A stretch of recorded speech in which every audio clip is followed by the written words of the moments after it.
hello, Kaloo, how are we all doing today? My name is Notepad Anon and I write games for fun, so what are we doing today? Today we're going to be doing more caps. Caps! Ready to caps all over my problems? Ready to caps lock? Get it? Because it's crisis averted, president saved. That's the best part of this game already. I'm going to tell you all that right now. That's the best part. So, let's get to it. So, last time on Dragon Ball Z, we managed to get through a lot of this stuff, kind of the meat and potatoes, you could say, of the actual stealthing and things like that. Need to fix up that bit, but what I want to do right now is get all the way down here. This is the goal anyway. So let's say each action has an equal and opposite reaction. This is no different during an operation. Everything the agents do that leaves physical evidence behind raises their chance of being spotted and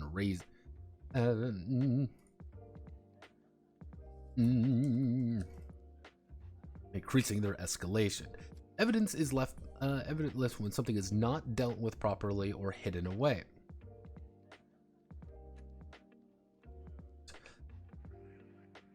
Evidence is left behind with failed checks. Evidence is left behind when something is not dealt with properly or hidden away. This often the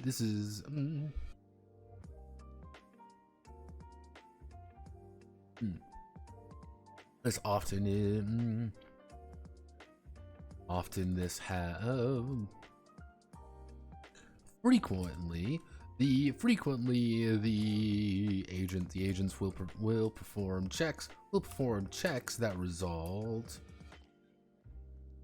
Frequently, the agents will perform checks that result. How do I want to word this? Find something not dealt with properly or hidden away. Frequently, agents will perform checks that result in successes and failures.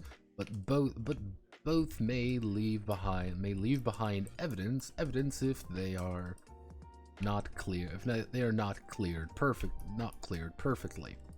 Even something small as a open window, or as large as a dead body can quickly spiral out of control as suspicion rises. The severity of the evidence stacks gradually, adding to the guard's ability to spot the agents in particular zones. Actually, each of which stacks up gradually in each zone. They are in. This severity of evidence stacks gradually in each zone they are in. Each zone, allowing guards to notice peculiar situations and identify the agents more quickly. Kind of the idea is like, if you are not dealing with the evidence, they are going to find you. They are going to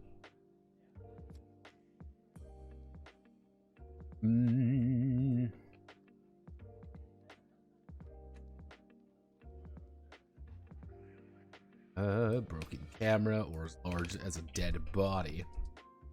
That's kind of the idea, is like, hey, this is getting gradually more suspicious. And if you ever do trigger a guard patrol, like, hey, there's a bunch of evidence here that someone's been around. Oh, wait a second, you're being weird. There's a bunch of evidence. We're going to be a little bit more. we're gonna scrutinize you a little bit more, even though we may not need to. We're gonna be like, hey, yeah, you're the fucking problem.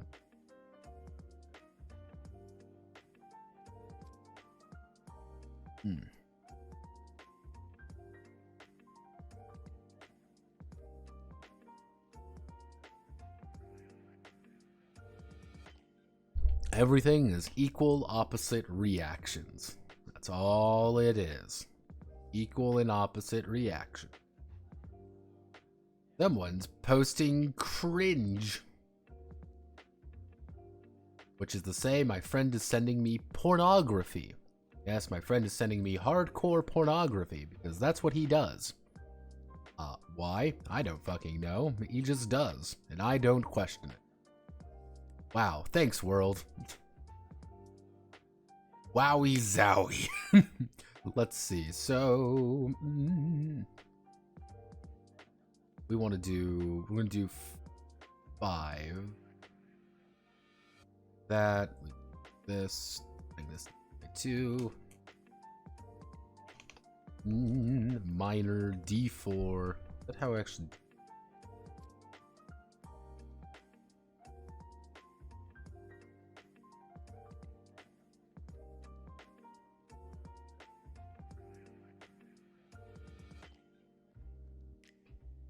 minor D4. Suspicious D8. Want to do, it would be damning D12.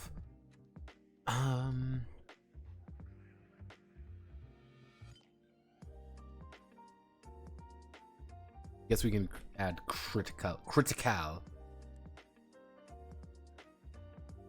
Why don't we call it critical evidence, and then we do damning evidence. Damning D20. We increase it. We increase it quite a bit. Simple things left behind that aren't suspicious on their own, but mount up.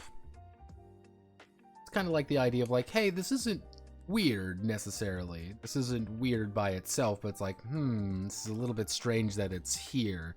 Like, why is there an open window when there wasn't open before? Maybe someone opened it, or maybe someone's inside.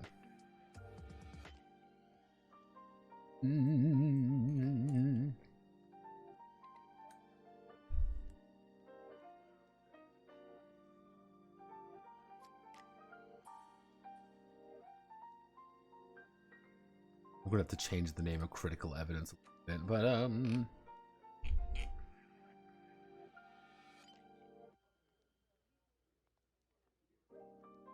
severe lapse in ability or judgment could be explained with something obvious.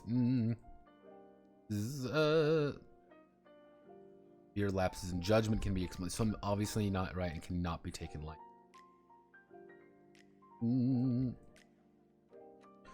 Something, but something obviously is, something is obvious. Something is not right can be taken lightly. The damning evidence.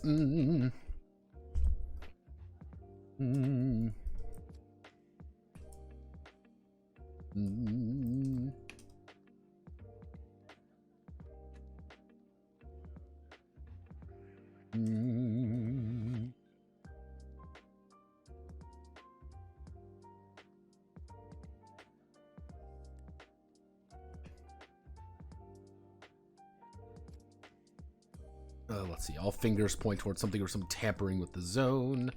Like, clearly something is very incorrect, and we must deal with this kind of immediately. If we don't deal with this now, it's Jover. So let's see. Some evidence is referred to as critical evidence.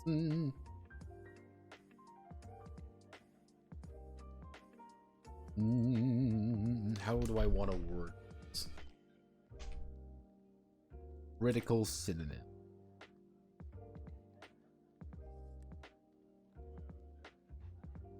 Scathing.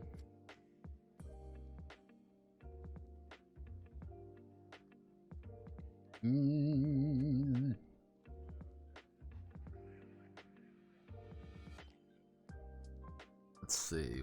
Proving condemned.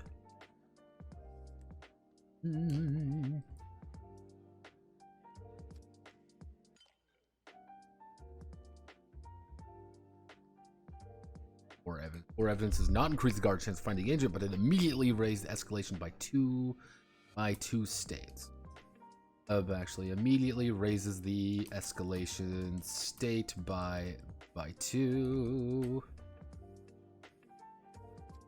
Alarmed 2. We go all the way back up to our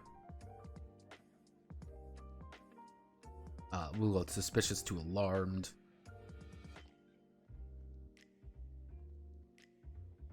Suspicious to alarmed. Suspicious to alarmed. Core evidence is often dead bodies, like guns, brazen showing of the agent's activities.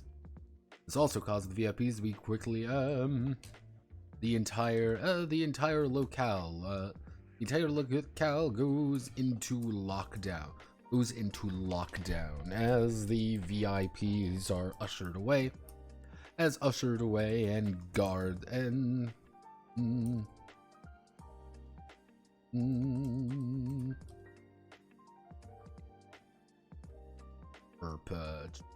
the perpetrators.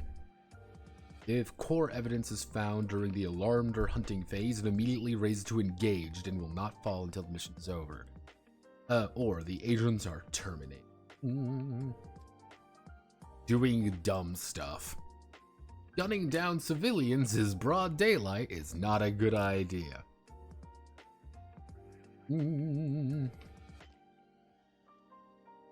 Gunning down civilians in broad daylight. Broad daylight is not a good idea for keeping a low profile. There are times when agents, players make poor choices. These should be punished swiftly by immediately raising the escalation state. But Notepad isn't. Wouldn't that just be core evidence? Notepad, wouldn't that just be core evidence? Core evidence. Core evidence. Correct. Correct. However, core evidence also assumes that it's that evidence. It's just that evidence.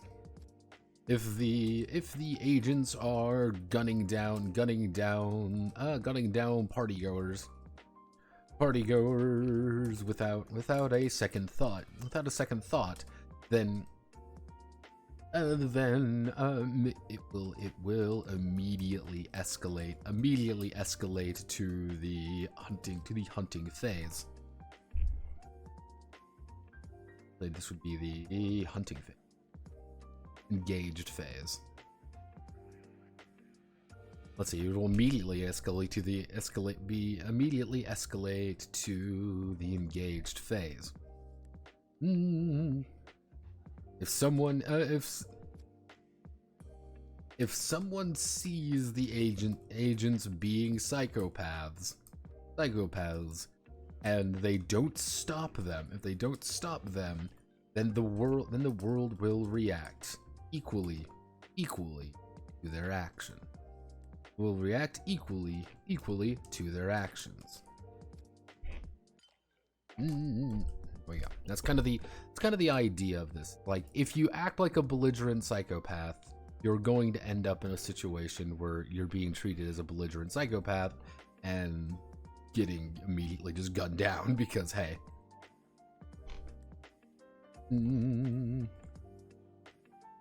Turns out if you act dumb, you get hit.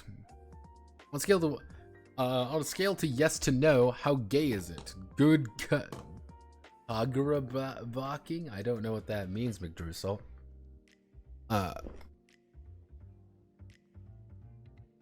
Yes, no, how gay is it? It's not gay, actually. My friend just sends me, just various big, like, ladies. Usually with, yeah, many ladies are present. It do be that way sometimes. But the only thing I care about is the homoerotic power of game development. Okay, these are not the actual disguises they're doing for. So, these are not the agents you're looking for.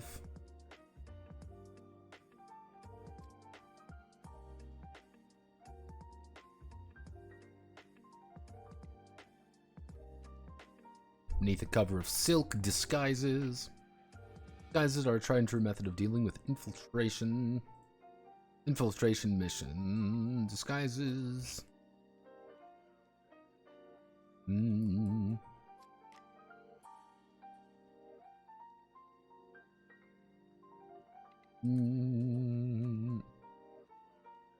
Method for dealing with infiltration operations.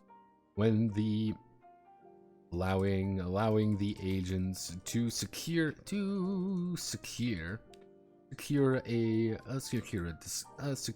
a way to bypass security right under them.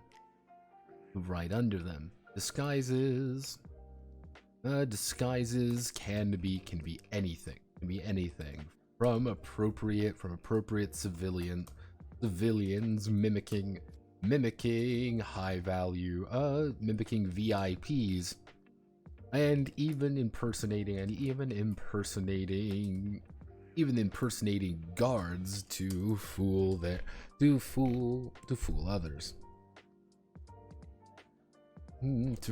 fool others. It's clipboarding, effectively. Each disguise ranks from D4 to D20, representing the authentication and ability to actually wear it. However, when dealing with those of the same type of disguise, waitstaffs, some may be able to recognize their own. So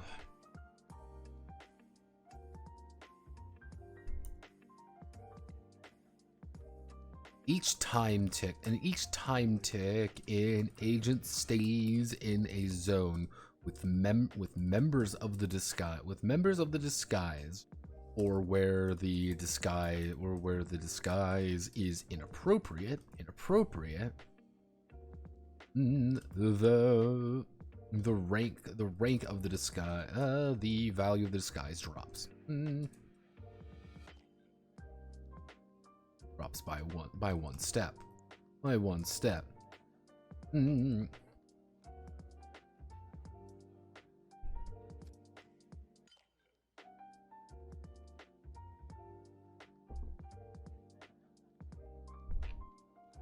Each time tick.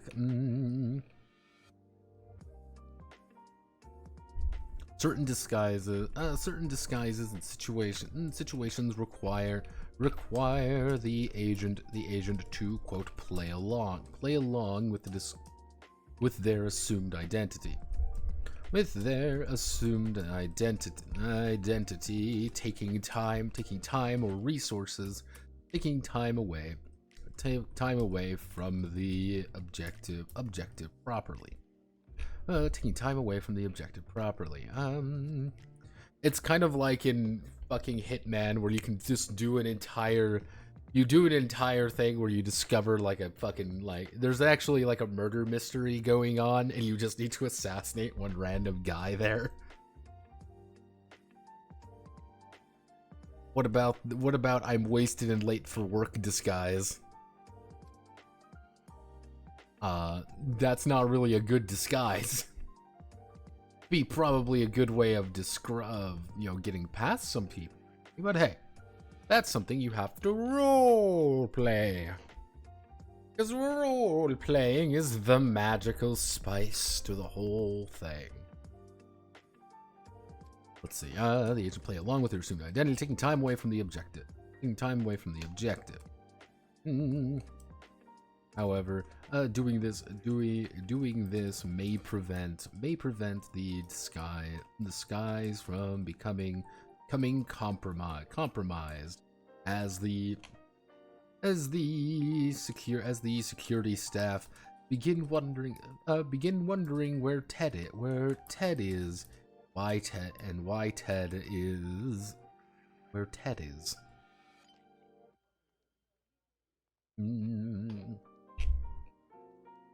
Wearing a unique disguise is always a D20. Unique disguises are always D20, but being an individual who is unique,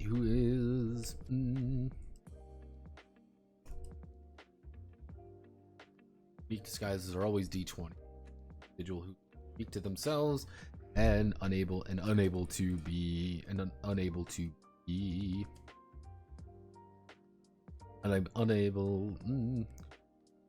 are always D20.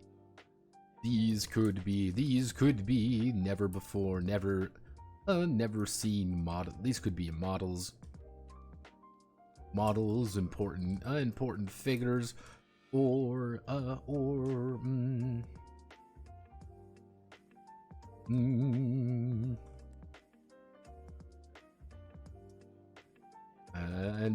personally assumed identities that allow access to new and unique areas. However, playing to the disguise is fundamental.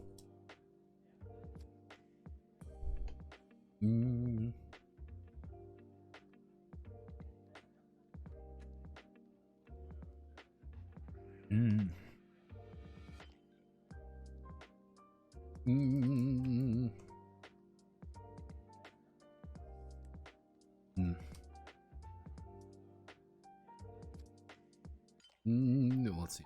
Being found out or outed will automatically break the disguise.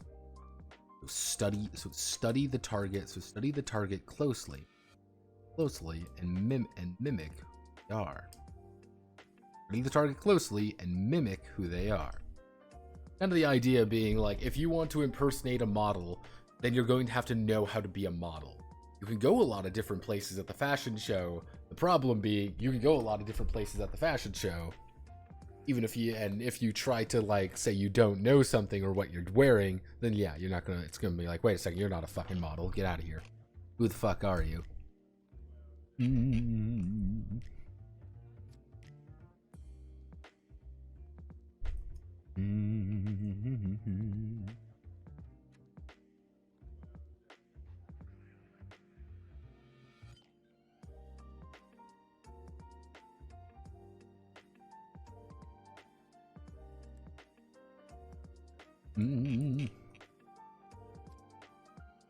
Disguises.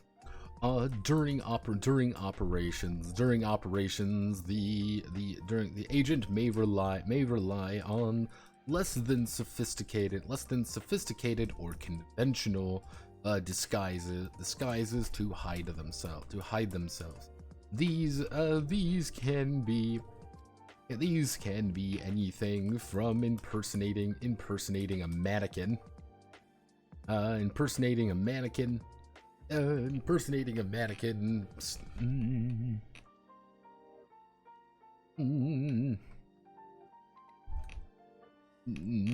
Where'd be in?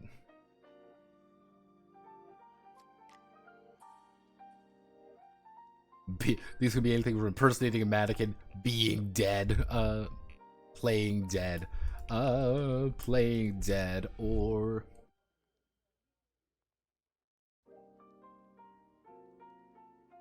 hiding under a cardboard box. Each of these are valid in desperate circumstances. Each of these are valid in desperate circumstances. Each of these work once per guard roll, being expended as they struggle. Being expended as they add it to any of their other roles. For example, hiding under a cardboard box. Hiding under cardboard box will add a D12 to their stealth check to remain hidden. In an appropriate area. After being used, the disguise will either be broken as the agent walks away. As the agent walks away quickly. As the agent quickly departs, or will go down 2 steps in quality. Fool the guard once. Shame on them. Fool them twice. And get a 556 lodged in the gut.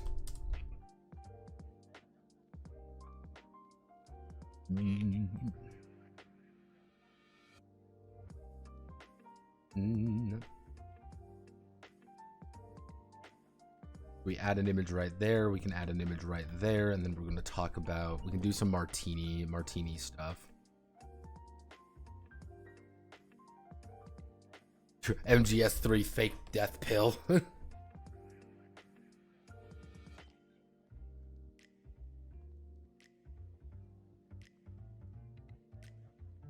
Oh yeah, no, MGS3 was very big here, even down to things like cardboard. Like, just putting yourself cardboard box. It's like, yeah.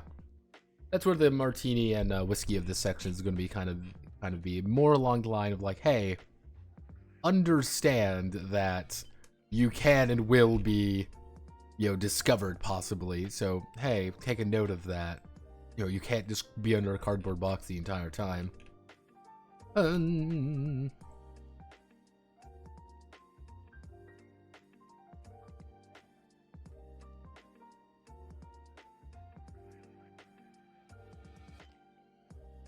How do I want to work this?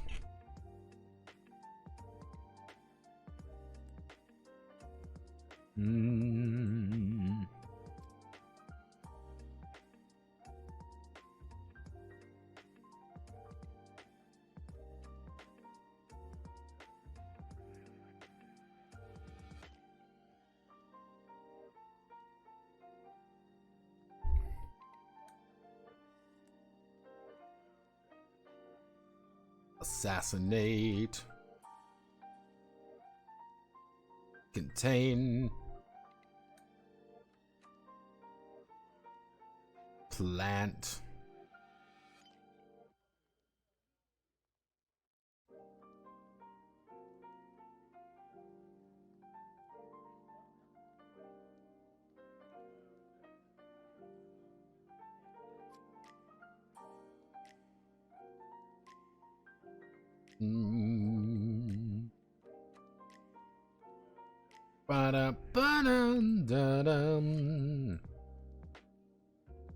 From Russia with love. Love.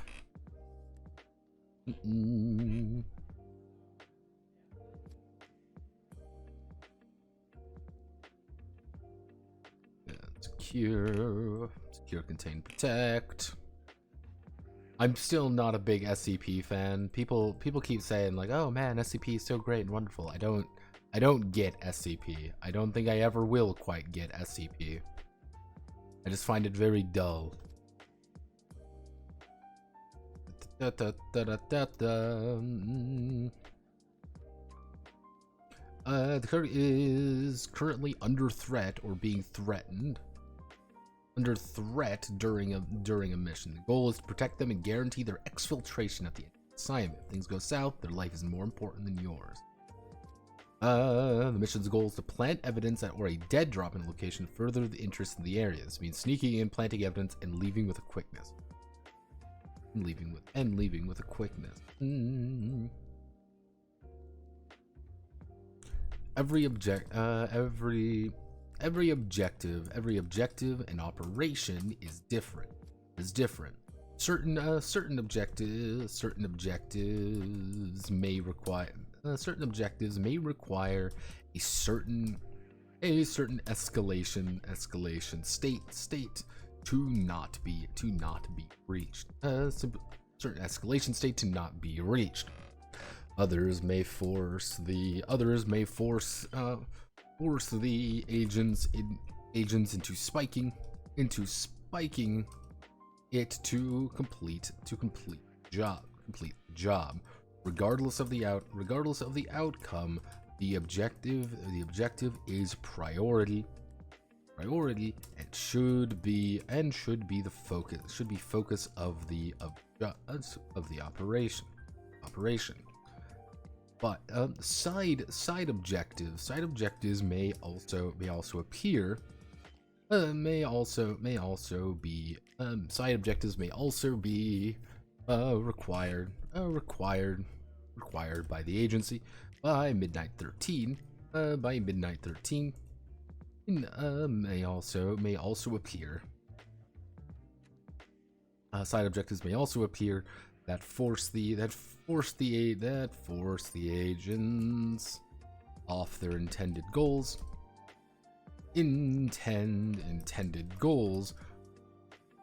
Or change their approach drastically.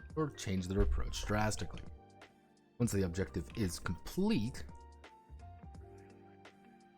once the objective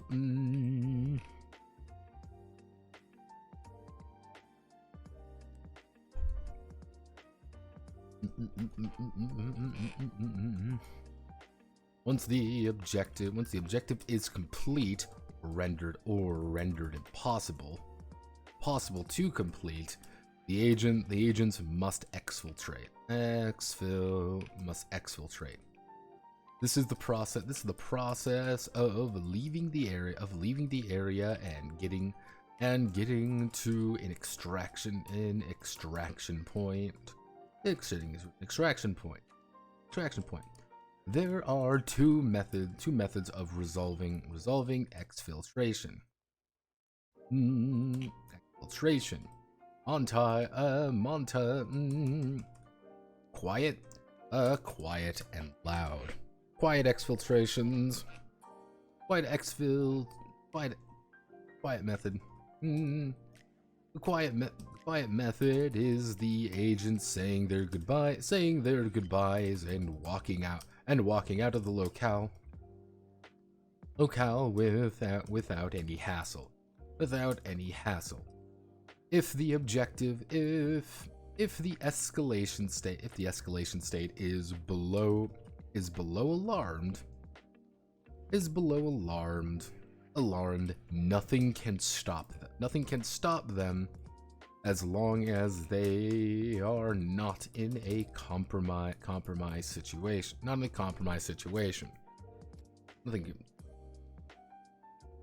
It's kind of the idea, like, if you are in a state where nothing is alarmed, there's no problems going down. People might be suspicious. People might be like, something's going on here. But, like, if that's not alarmed, you can just leave. Like, it's just like, just get to, like, if you're in a position where it's like, we're all safe, we can all leave, you can just leave. You're like, mission is over. You're not going to be under threat at all to walk outside. Hey, who would you have direct the Metal Gear trilogy movie? No one. Honestly, no one. If you were to force me to do it, though, if you were to absolutely force me, The Tarantino would be one of the, like, would be an immediate one. That would be kind of like that immediate one in top of my head, but that would also be a terrible fit. Let me think. What was that movie that would be pretty good for, was a because fundamentally speaking, Metal Gear Solid, the first three, the MGS trilogy, it is an action movie at its core, but it's a very quiet action movie with some like very dramatic scenes in it. And it's, you would need a director to understand. You need to be weird, but you also need to be like really good at action, like set piece, things like that, but also have like good character. The writing would need to be impeccable. This is the big one. The writing would need to be perfect on that movie, or it would fail horrifically. I'm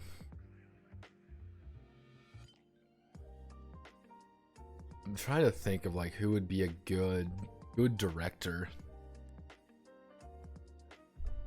If you were to pay me, if I had faith in the writers, if I had a lot of faith in the writers, I would even say J.J. Abrams. Again, it would need to be, you would need a really good, you would need a really good team of writers with him. You need a good writer, but J.J. Abrams wouldn't be a terrible option. So you're saying not even Kojima would pull it off? No, not really. Because there's a lot of things that occur in the like a Metal Gear story that don't really mean anything, and you would need to cut it. MGS 3 would be a good miniseries, though. Like that's a I would say Metal Gear Solid 3 would be a great 5-episode miniseries. That would be my thing. Actually, let's see. MGS 3.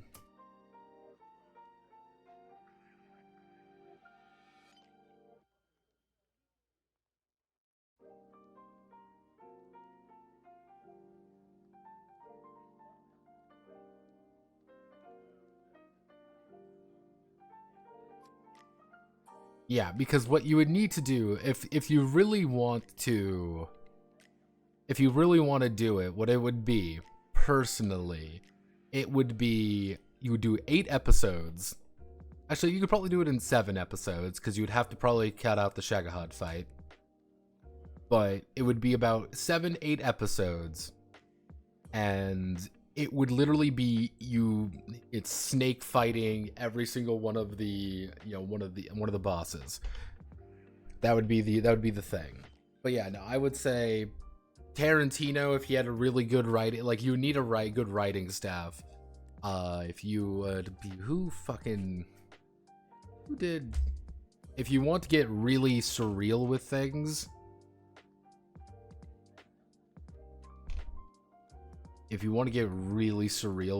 he could be pretty decent, because I really liked him in Green Knight, by the way, because Green Knight is a very good movie. I enjoy the Green Knight because it's very surreal, and I like surreal things.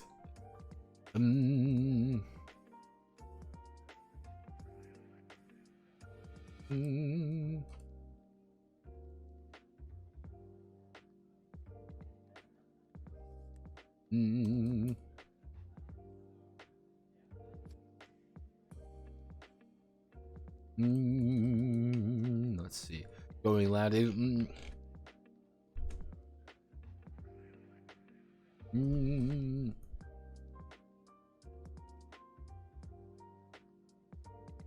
As if their objective is discovered.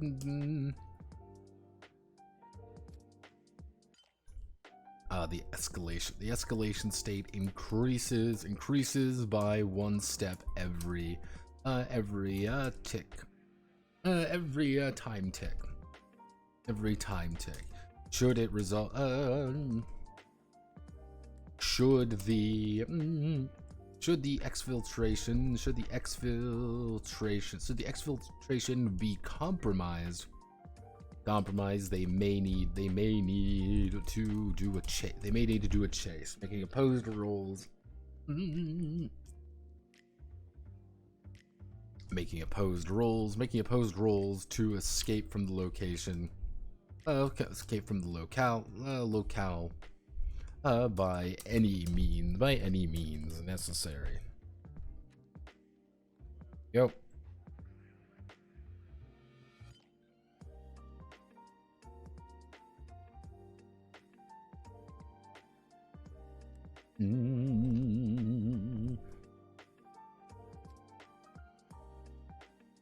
We put the martini whiskey thing right here. We put an image right here.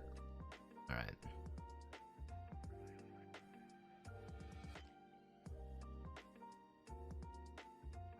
It is what it is. It is what it is. Metal Gear Survive interdimensional travel. We are not dealing with Metal Gear Survive interdimensional travel bullshit.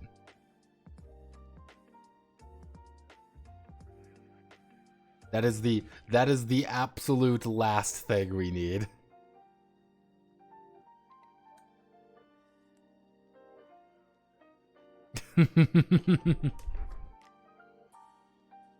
Yeah, Metal Gear Survive is weird, Lubu.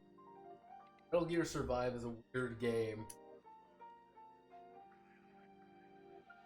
It's a weird game that doesn't need to exist, but it does exist, and that's just something we all have to... That's just something we all have to accept. It's also a zombie fighting game. Let's... Combat is deadly dance of wits, daring, and just a smidge of luck. When two or more characters are engaged, battle time slows to a crawl, and everyone begins counting their ticks. A tick is a moment, roughly 1 second in time, where the combatants plan their actions and begin to execute. All characters begin on tick 1, unless they were ambushed, in which case they begin on tick 4. Every time the character selects an action, you must wait a series of ticks to pass. Every time the agent selects an action, you must wait a series of ticks to pass before it resolves. When the action resolves, they may pick a new action starting on that tick. In total, there are 12 ticks for a combat round. All actions can roll over into the second round. Certain actions, a character may interrupt them to halt the action early and get a bonus to their own action. However, the character that was interrupted has the opportunity to select a new action, but the original one is completely lost and ready to come by. Dedicated, simple, extended, and simple.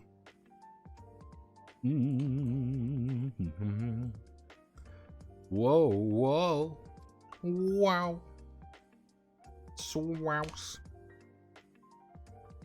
Like a dream. Na, na, na, snake eater.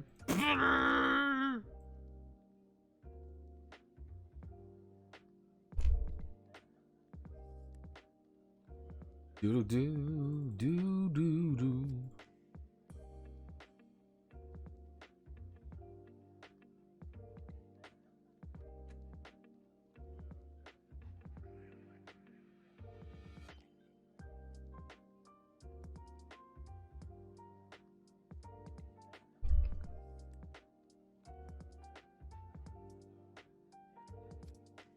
Down, down, down, down, down, down.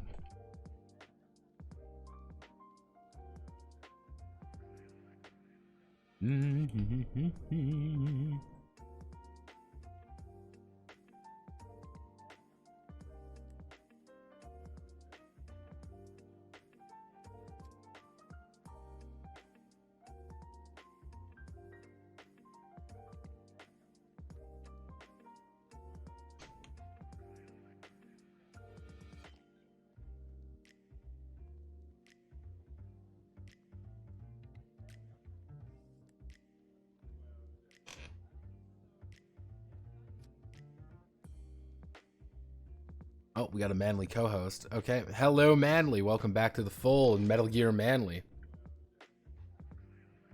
I hate this kid. I hate this Caps expansion book. Did it have bait for some reason? Yes. Also, I'm still doing Game of Thrones because I see it and I think you could be better.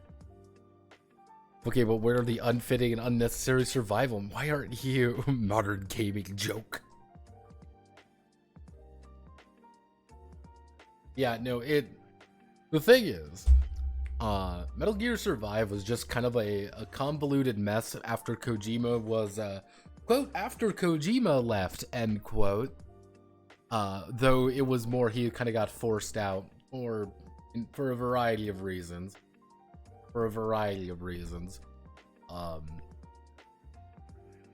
Game of Thrones is such a fascinating shit show because I've read all of the books. And you want to know what? For a time, I adored Game of Thrones. But as I grow older and more bitter with life, I've come to realize Game of Thrones fucking sucks. The entire fucking series is fucking terrible. It's just not very good. Just isn't. I hate to break it to everybody involved. It's just not a good experience for anyone involved.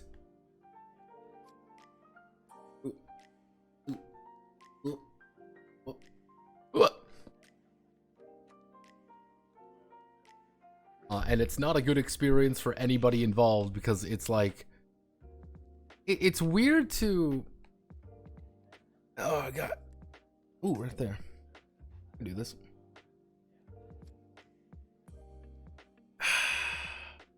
Ooh.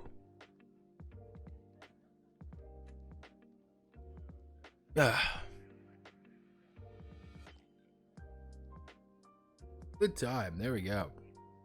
But like, one of the big things with Game of Thrones is that it has this weird obsessive quality. This weird obsessive quality of being very mean.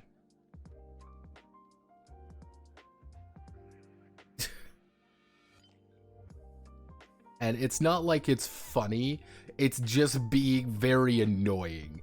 And it's like, oh, hey, every single character you enjoy, if something terrible happens to them. Or, you know, he pulls out like his Uno fucking reverse card of like, it's rape. It's like, no, stop it. Batman's hatred is being poured.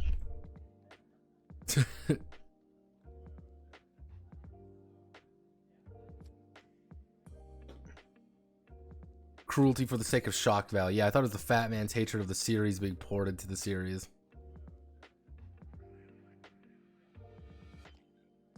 Yeah, that's one of like the bigger things there is like, and every character is just miserable. There is no happy character in Game of Thrones. Not a single character is actually enjoyable. No one wants to have fun. You can picture absolutely nobody smiling. And anytime they do smile, it's because they're fucking evil. It's very odd. It's, let's see, action.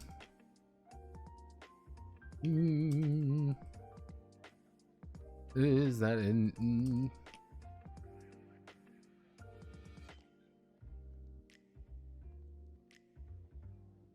An action is a decision that an agent commits to perform a specific maneuver.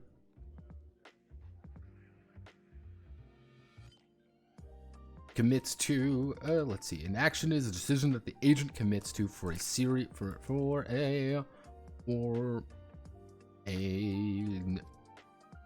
commits to, allowing them to perform the maneuver of their choice.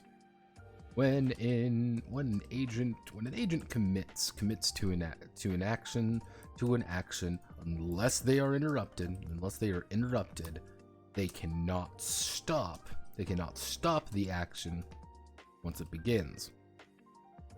Unless they are interrupted, they cannot stop the action once it begins. So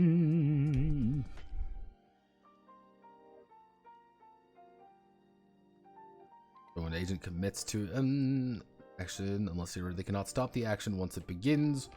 There we go. Dice which are successful.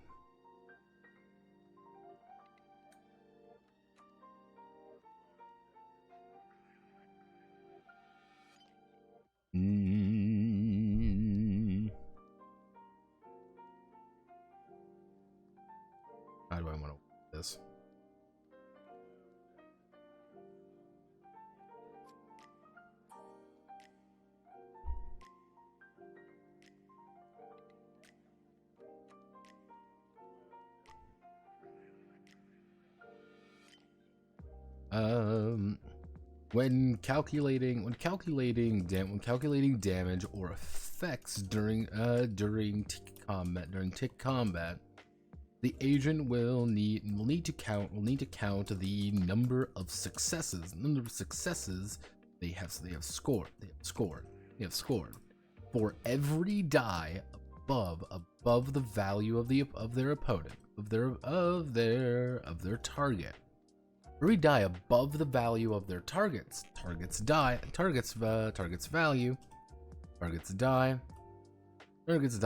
they will score one success. For example, if an agent rolls a 3, 8, and 4, but their target only manages to roll a maximum. But their target's largest die is only a 4. They have scored 2 successes. Actually, it's only a 3. Actually, we'll do 3, 8, 5. Let's see. Their target's large die is only a 4. Then they have scored 2 successes. 5 and 8. This is very important and very janky, so I'm going to just iterate it as loudly as possible. So, dedicated action.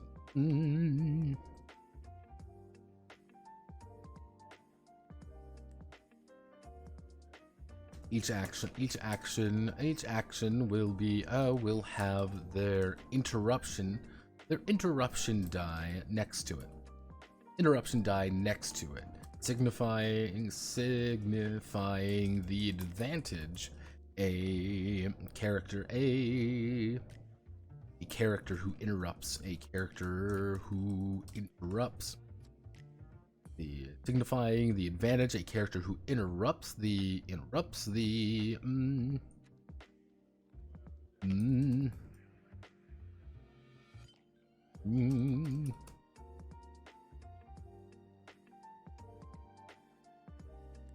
Okay, so one thing we're going to do, we're going to take all of this shit and we're just going to hit this button. Don't need that anymore. So, ability or tool, we're going to instead do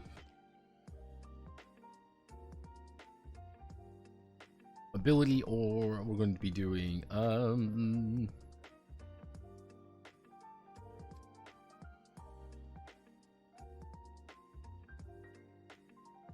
ability tool, or do I even have gadget?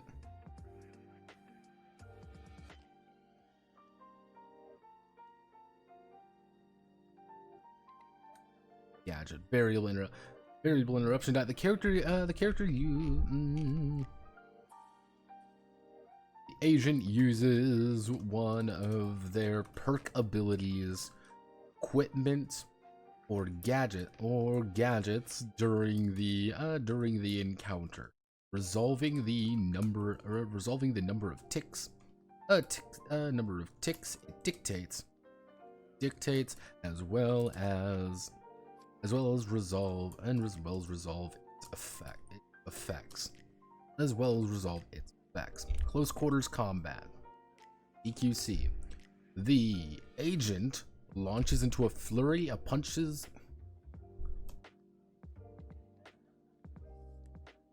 and grabs with the intent of disrupting the enemy or rendering them unconscious.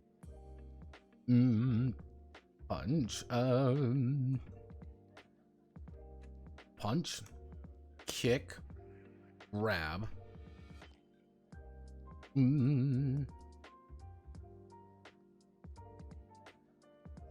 Deals 1 damage equal to the number of successes scored. Applies interruption.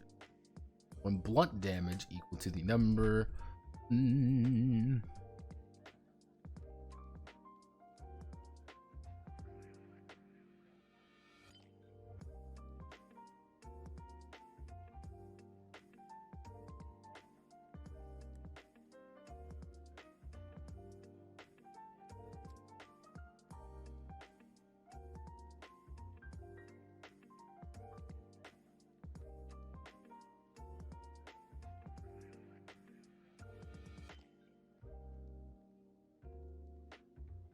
Mm.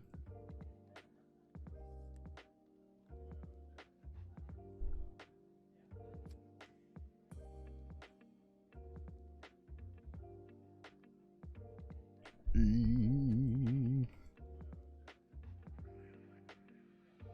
The agent deals 2 blunt equal to the number of successes. Or the agent deals 1 blunt damage per success scored during the attack. Implies interruption. So the idea here is if you punch a motherfucker, yeah, you're gonna do per success scored during the attack applies interruption. Like, punches are pretty fast. Like, punches are 2 ticks. It's possible a series setting in a genre or whatever cyberpunk can have the MC be an unrepressed beacon of hope and humanity while not having a clash enough to break the disbelief. Like in a setting where grim and cynicism are the food of the day and everyone has to swim through it, you can have a character who looks at all that and rejects it while not coming off as preachy or annoying. It's difficult, but I would say like Edge Runners actually did that pretty well. David after his initial at his lowest point, and as David is kind of doing it, David is a pretty hopeful guy. And that's kind of the entire point, is like when he's kind of joined Maine's crew and he's kind of tricked along and he's doing better, he is really actually a pretty well put together individual. He's very hopeful, and he's like, well, I believe in, you know, we could totally do this together if we really do things correctly or whatever. One of the issues with that, like one of the bigger issues, is characters like that need a very, how do I want to word that? You need to have something with them to let them do that, as well as kind of temper them a little bit. You can have hope, but realize that there is something wrong, you know, there's something wrong, but we can have hope for the future and stuff like that. If they are just like, I believe in hope and good and humanity and all that shit, and just like ignores it, then it's like, okay, you're coming off as a little weird. But if it's like, hey, I believe we could do better than this, it's like, okay, it's not that bad. I'm like, I get what you're doing. I get it.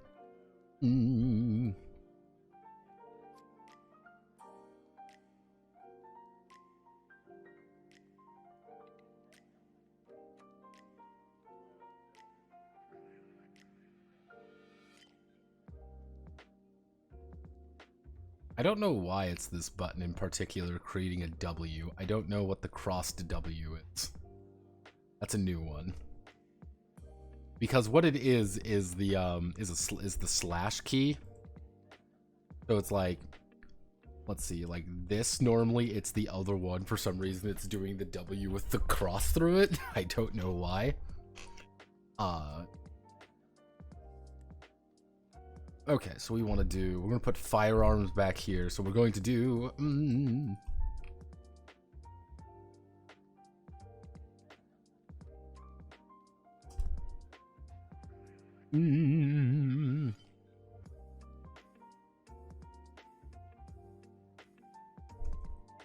grappling. No interruption die. You cannot interrupt this, you know, flurries of punches and kicks.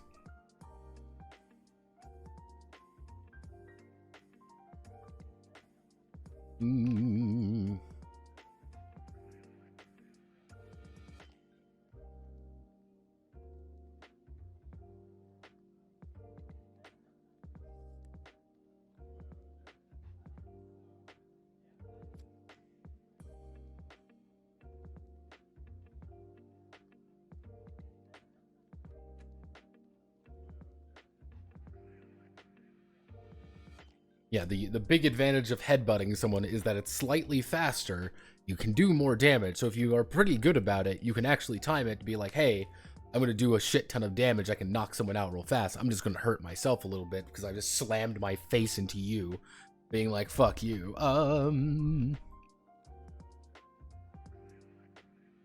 You bonk. I'm like, oh god, my head.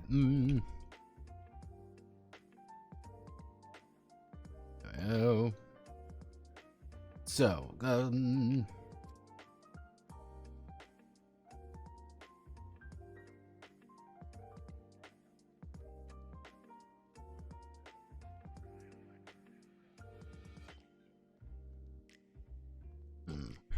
we want to. The agent attempts to grapple the target. Attempts to grapple the target.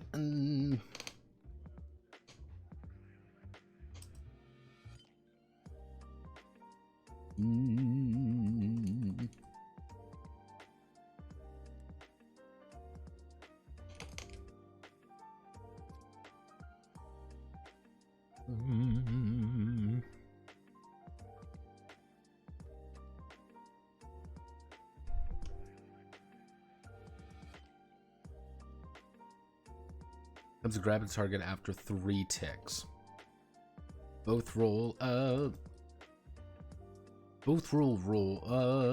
agent rolls.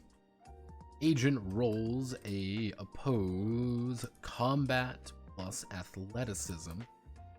Actually, combat plus physicality. Physicality, a relevant skill. Excusez-moi. Relevant skill. Against the targets.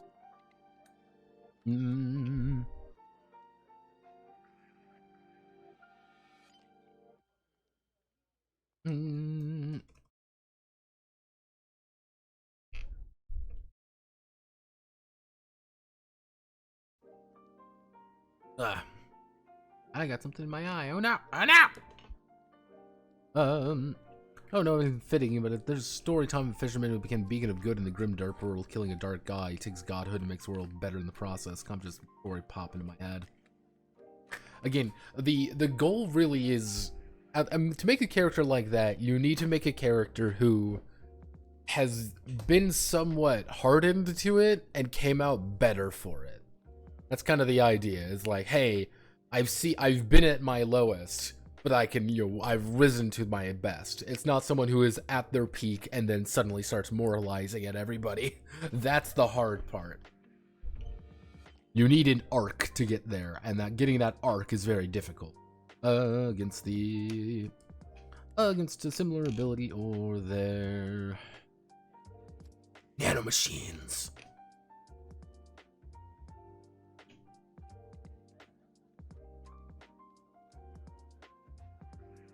Nanomachines. You don't understand.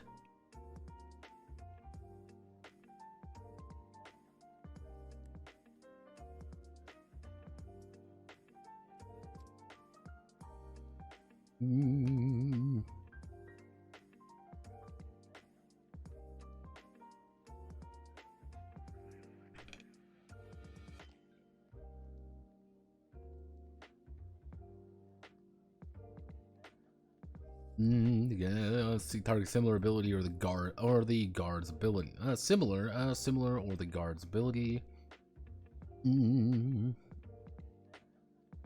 Whoever is successful in this encounter. Determines what occurs. The defender. If the defender is successful. If the defender is successful, they may choose to push the attacker away. They may decide to push the agent away, or determine the outcome themselves. Applies. Pretty much the idea of grappling is that you have kind of a two-way street here. Again, there's no simple grappling rules. I've struggled my entire existence to write decent grappling rules, and they're very difficult. For a variety of reasons, by the way.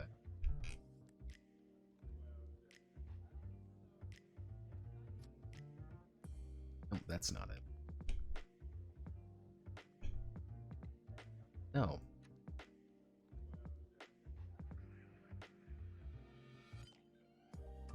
So, choke out.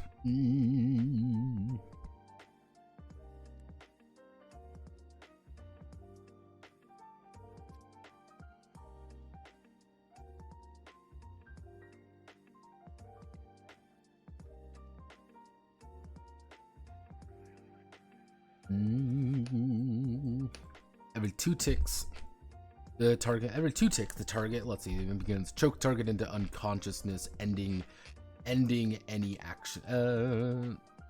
Preventing them from acting.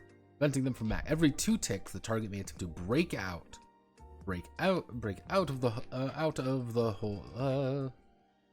May attempt to break out of the hold.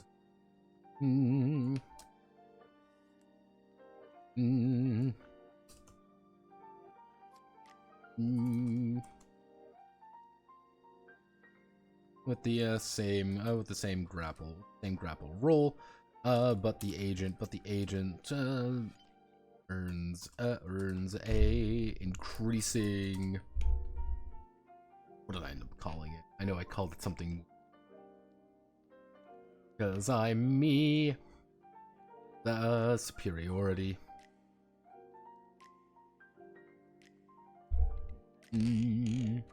There's increasing superiority.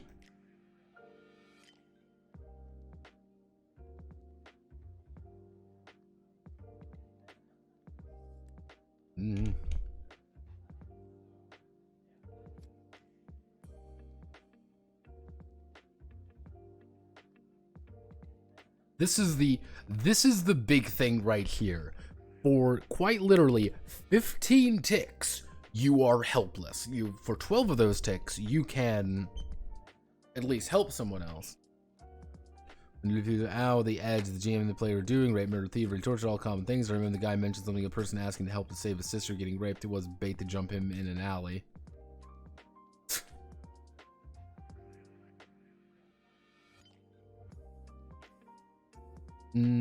Fitting is story time of fisherman.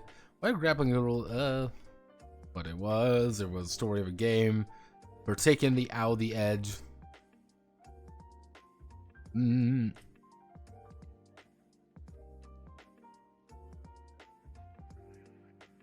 Like, the thing with grappling, this is the thing with grappling rule. Because I want you to imagine something. There are 2 people standing right next to each other. Okay, standing right next. I want to grapple you. I want to grab you. I have officially grabbed hold of you. But now you, ironically, want to stop it as well. So you are grabbing onto me. What's going on now? Well, I need to try to overpower you. You're trying to overpower me. It's the thing with grappling rules is that there is a lot of, how do I want to, like, I think like one of the big things with grappling rules is that there's a lot more interaction that occurs than with other forms of combat. I want to punch you in the face. I walk up, I make my punch you in the fucking face roll, I punch it and my hand goes back. You might have a defense roll, you might do something, but it's kind of a yes-no answer. Like, do I punch you in the noggin? Yes. With grappling, there's so much going on that if you don't represent it, it's like grappling just becomes another punch. It just becomes another thing. If you do represent it, you have to start worrying about other things. This is why, like, one of the most complicated systems in Dwarf Fortress is wrestling. Because in Dwarf Fortress, you can wrestle every part of their body with every other part of your body. Which does lead to, I'm going to pinch his throat with my foot as he grabs my arm with his leg, and you just become this mess of people clawing at one another. I never got adding that much rape and edge to a D&D game. Like, doesn't make things awkward. Like, yes, Dave, I think you really need to talk to someone about the third orc you've actually skull-fucked to death. Like, people add, like, oh, it's rape and it's edgy. This is realism. You don't understand. It's realism. People like to conflate realism for being edgy. And it's like, well, I want to run a real campaign for real adults. It's like, it kind of loops around to being even more childish at the end of days. That's kind of the unfortunate reality of the matter, is that it's one of those things, like, it's also very easy to be like, we need to represent a character being evil. How do we do that?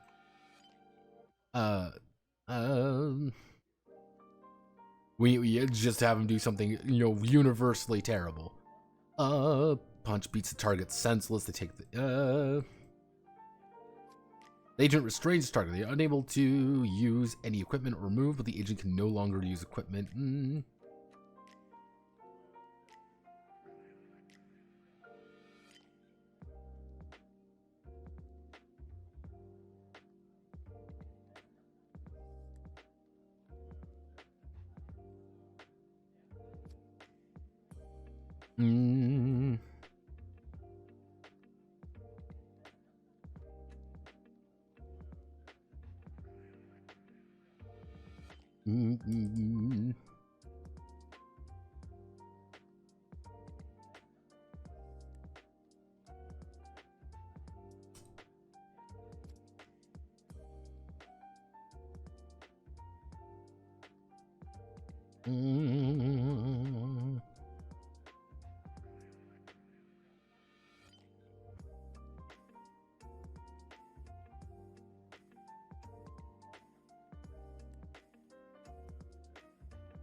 Firearm attack. Firearm.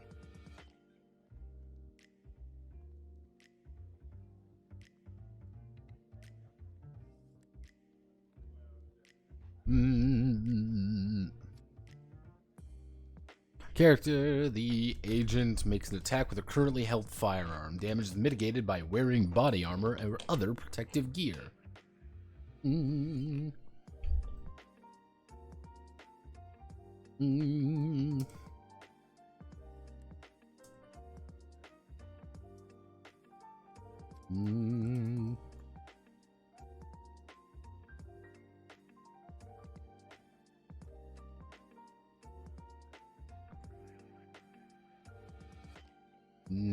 The firing mode, as long as your firearm is able to do such.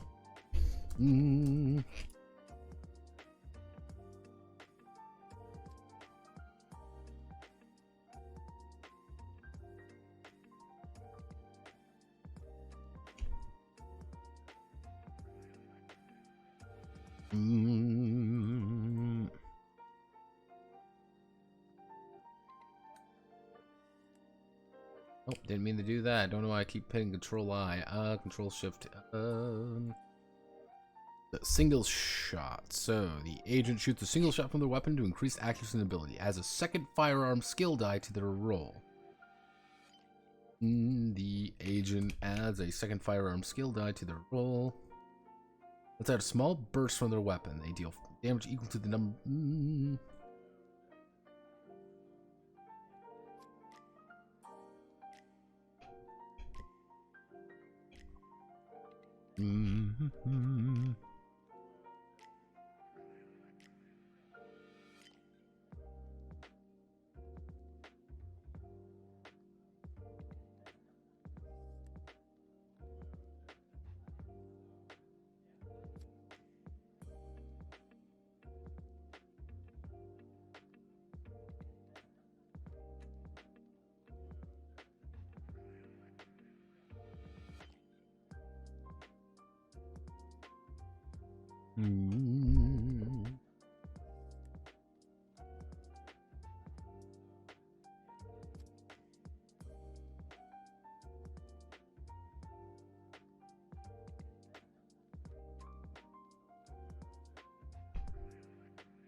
Mm.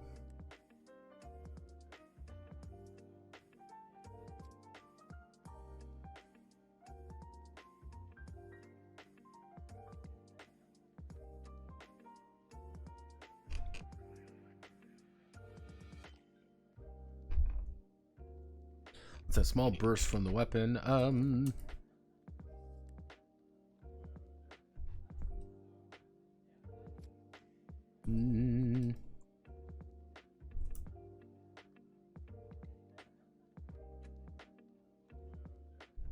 Adds that second firearm damage to the roll, but can only deal one instance.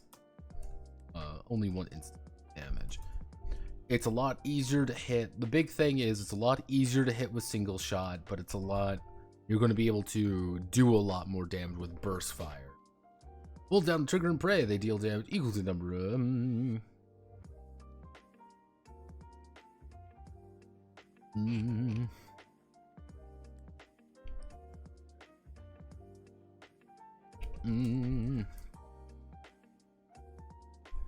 Holds down the trigger and prays.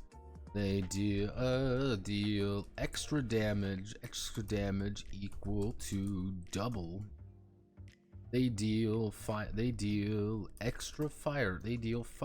damage equal to double the number of dice that are successful. Double to the dice are successful. They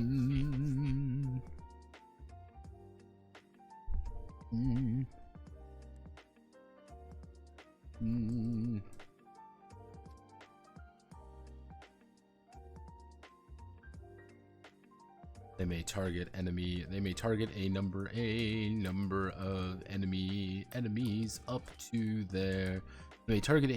enemies up to their firearm skill. But each enemy receive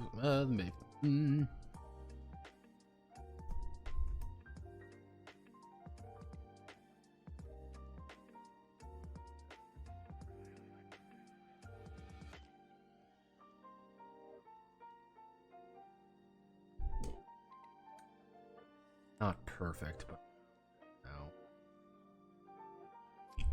Not too happy with this, but let's see.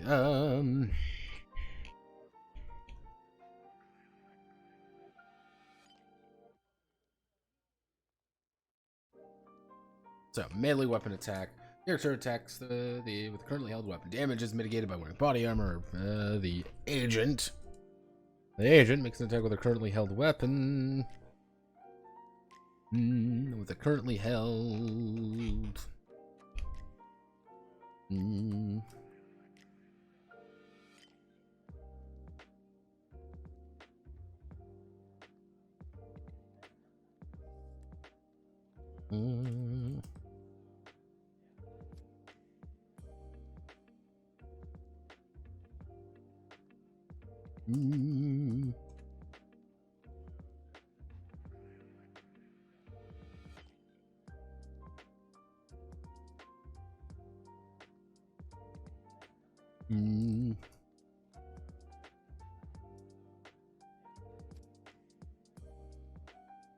Dealing lethal damage to the target. They may choose.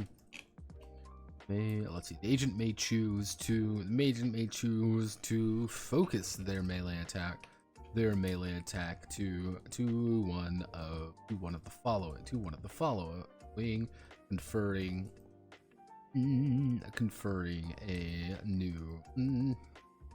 bonuses and penalty.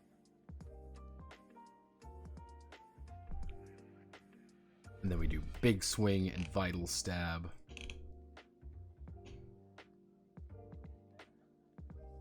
The idea of big swing for blunts, vital stab for edge weapons. Agent gives the target a D8 bonus die, but deals damage. Deals melee damage for each successful success. Each success ignoring armor entirely. The agent adds +2.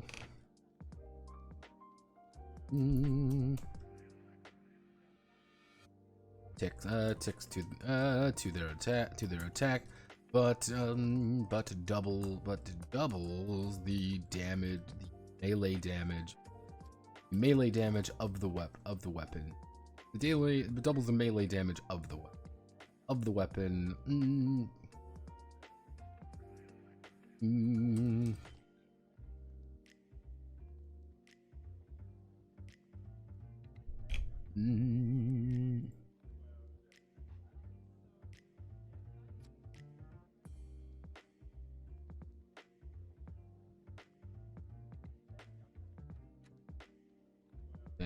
Deal weapon damage.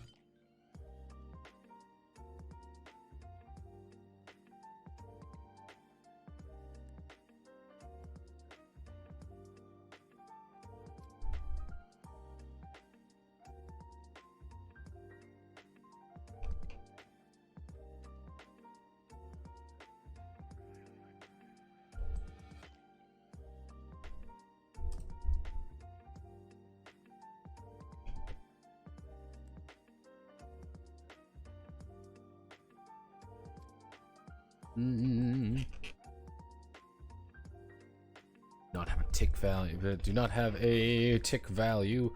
Determined by the agent. The interruption die for these is equal to the number of ticks being used in a stacking die value. Being used in a stacking die value. D4, D0, D4, D4, D6, 8, 10, D12, 20, and D20. Aim the agent. Ba da da da da da.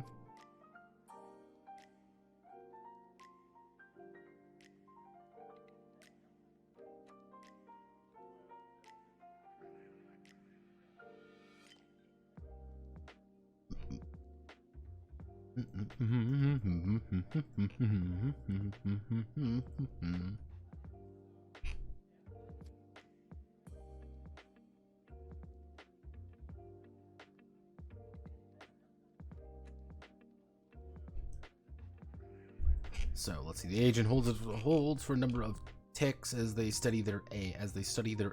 Every tick dedicated to aiming increases the bonus.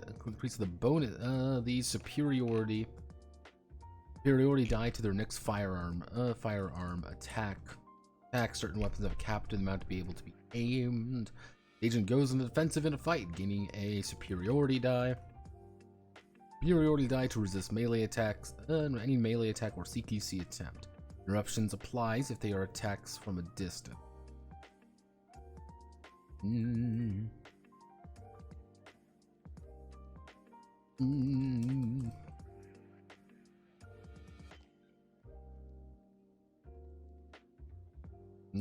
Such as getting shot at.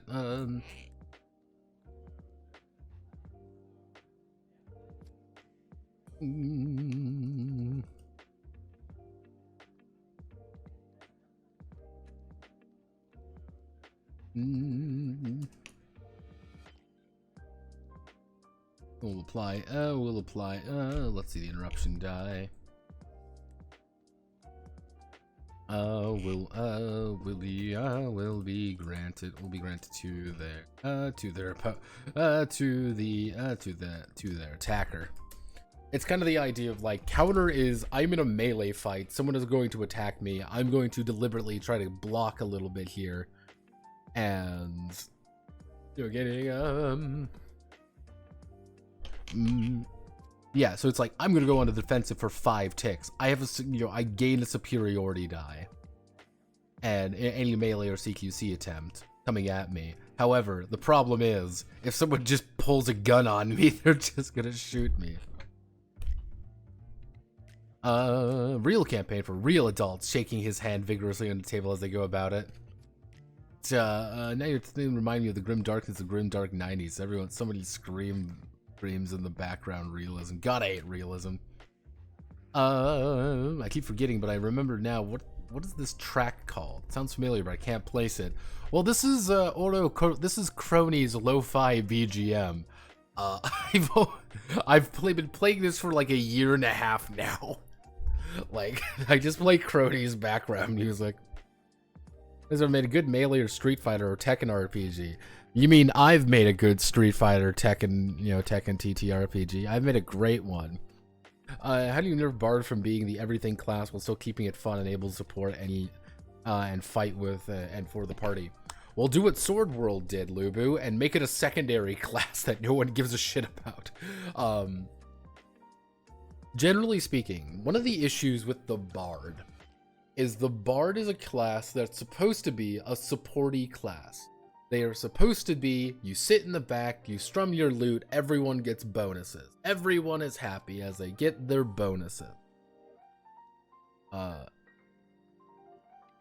Note what happens though is that bards end up doing everything, and because bards do everything, because that's their one job, it sometimes is a bit messy for them. So they usually don't, which is the issue. If you want to make bards more interesting, you need to make the idea of assisting the party more interesting, if that makes sense. You want to give people more incentive to be like, yes, play music, get bonuses. And it's like, what kind of music do I play? How do I do this? Should I play it now? Should I play it later? Do I like string various songs together? And maybe I can get a bonus there. You pretty much need to give bards something to do outside of everything.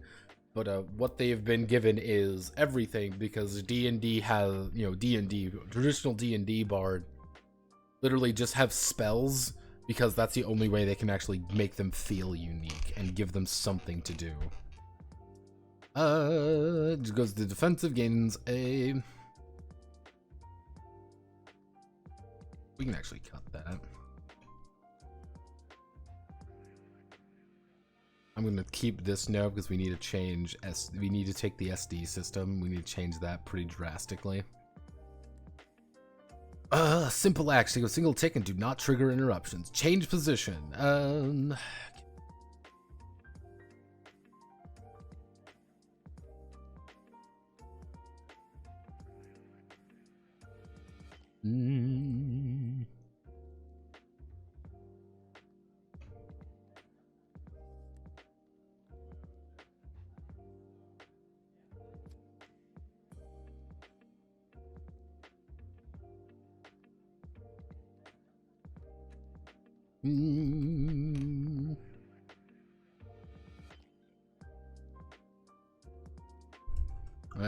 That changes their posture.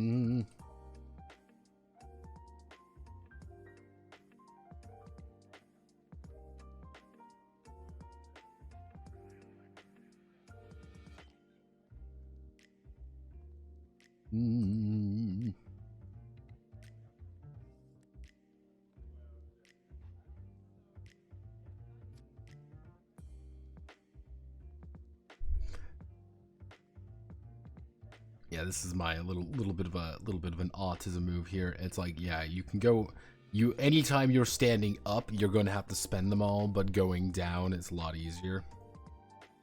So, standing. The agent standing. Freely move and act freely. They move and act freely. Is correct. They had +1 tick to move. To maneuver. To moving or maneuver actions. We gain plus, gain. Gain 2 superiority. 2 superiority to firearm attack. Agents lying flat on the ground, and they add +3 ticks to movement. Movement or maneuver actions. But gain, let's see, D4, D68.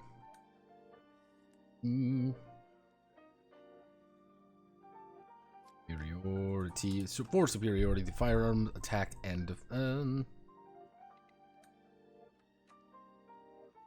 defense. Hold.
Got that country popular belief. Thank you. Playing exclusive to a company, a theater could work. Embrace your insanity of it. I'm still fully of the mind that playing as executives in a company could work. Yeah, it could probably work. It's just doing it. That's kind of the issue.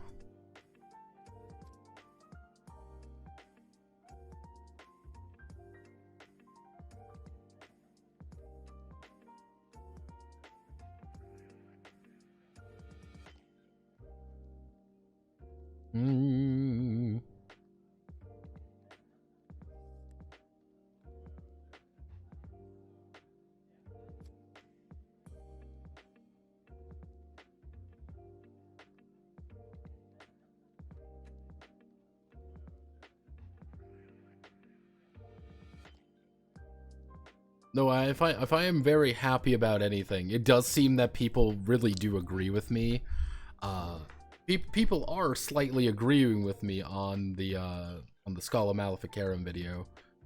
Like, yeah, I am just like, yeah, some of these parts seem a little bit, convoluted, but people seem to like, I really like the magic system. I'm like, yes, this is the one thing I'm very proud about with this game.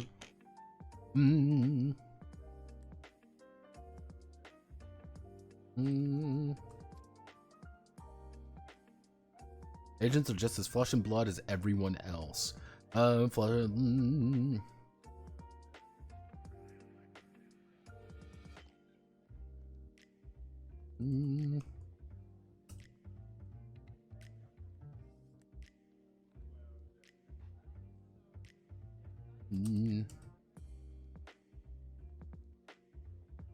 Extraordinary training and abilities and talents. Well, they may have extraordinary training and talents. They will still perish under lingering over every operation, over every operation they are in fact lingering over every operation they are part of. Every agent, each of the agents have two vital signs: blunt and lethal trauma. Blunt and lethal trauma. Blunt and lethal trauma. Blunt trauma. Blunt trauma is the combined bruises, hits, and punches, and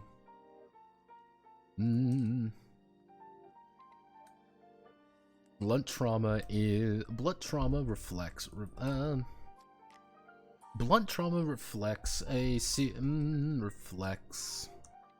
the scrapes, bruises, and non-life threatening and non-life-threatening injuries an agent can sustain before being knocked unconscious.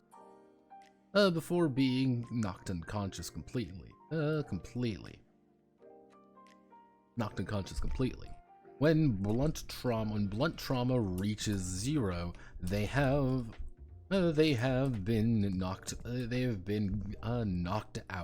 They've been knocked out from the pain or a well-placed hit in the head. If they are continued to be attacked, they will start taking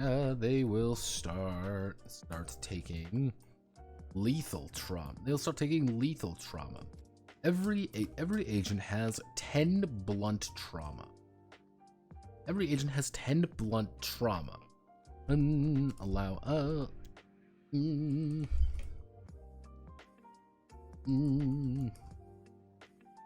Allowing them to take a few hits before fall. Allowing them to take a few hits before falling.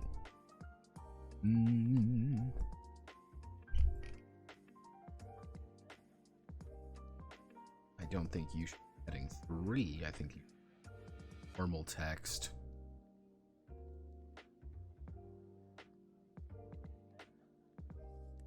What if we bring you 16? What if we mimic it, but it's not actually? Something like that.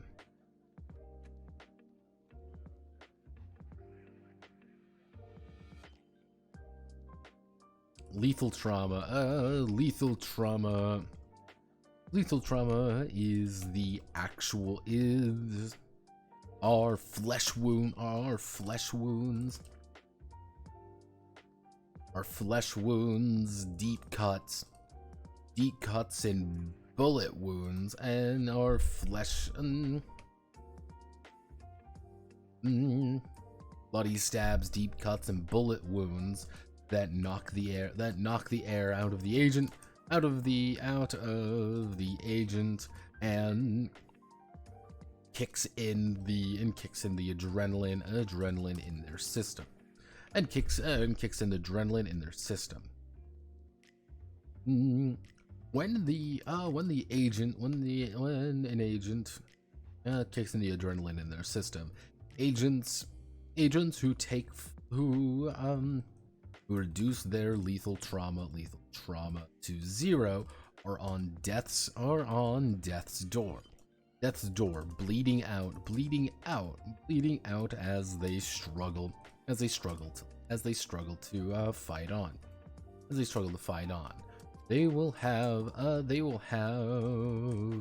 They'll have their combat plus physical plus endurance plus steel in ticks. Their combat plus steel in ticks to survive before they capitulate into a recovery coma. Should they be attacked again? Should they be attacked again, they will perish. They will be killed. They will be killed immediately.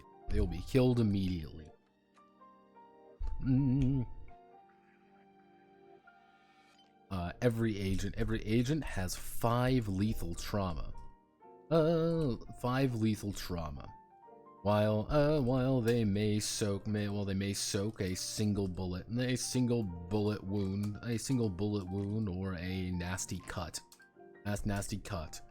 Any more than that will have them meeting their maker.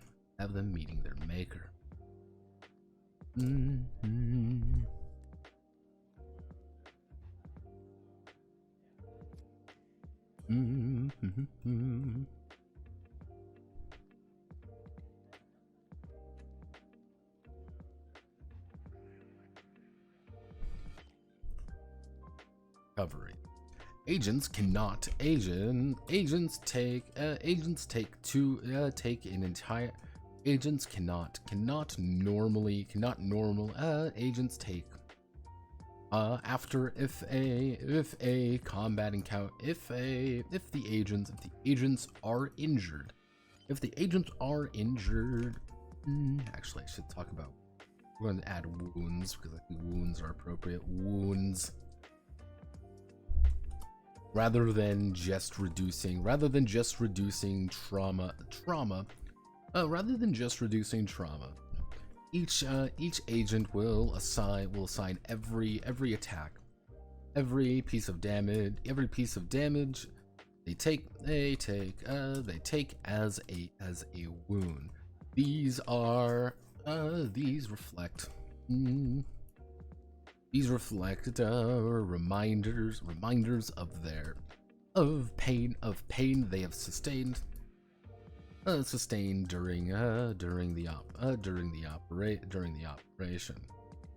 For example, if an agent is hit,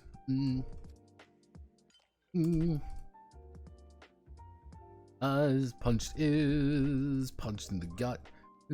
the gut for 3 blunt trauma, they will choose gut punch 3 blunt as their wound. If any wound would interfere with the operation, they lose superiority. To the challenge facing. They will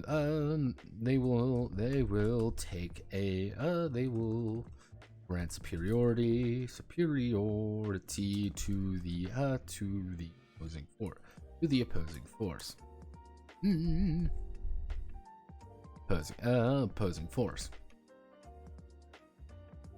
To recover, if the agent takes a time tick to rest, recover, and pick themselves back up, they may remove any blunt wound of their choice. Any blunt wound of their choice.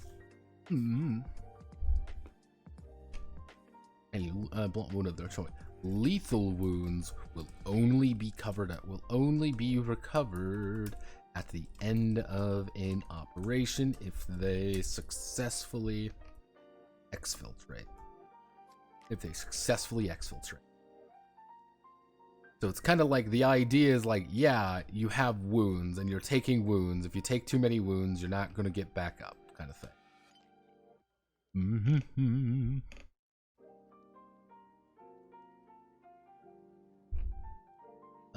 This should be hot herb.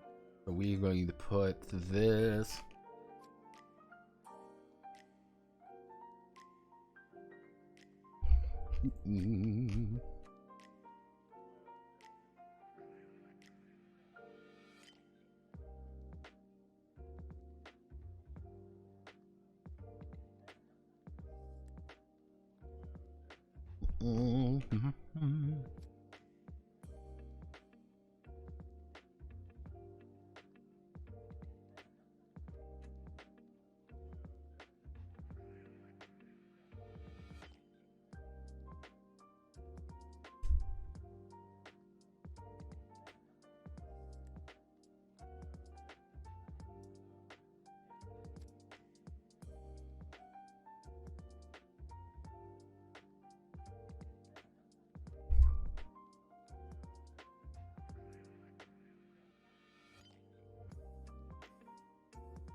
guess I have to. I guess I have to do this. Actually, you know what? Maybe I can do.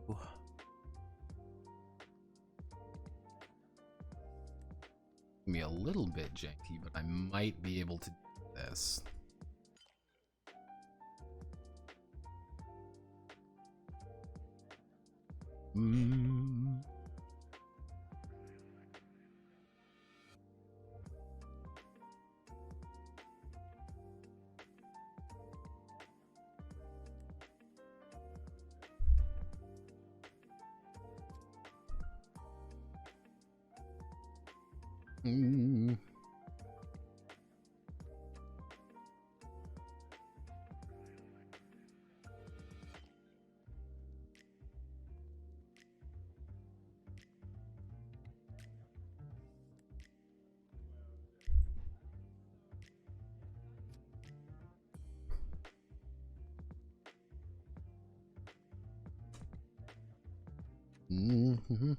There we go. There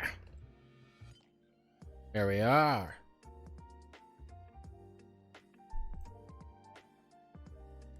That's how we that's how we do it in the fucking mafia, baby. Yeah. Doing it. Yeah, bitch.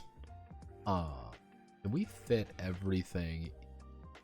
We cannot fit everything here. Abso-fucking-lutely not. Alright. So we can get rid of this.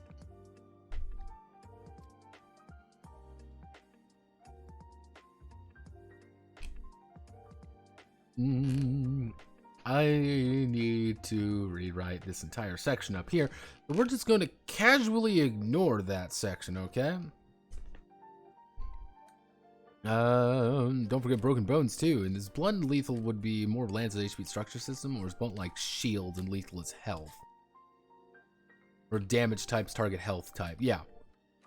The idea is if I punch you in the nose, I'm not gonna kill you. If I bonk you in the nose, I'm not gonna kill you. And if you want to go and like, hey, I don't want to fucking kill anybody, then yeah, you want to. It's harder to down someone with blunt trauma than it is with lethal trauma.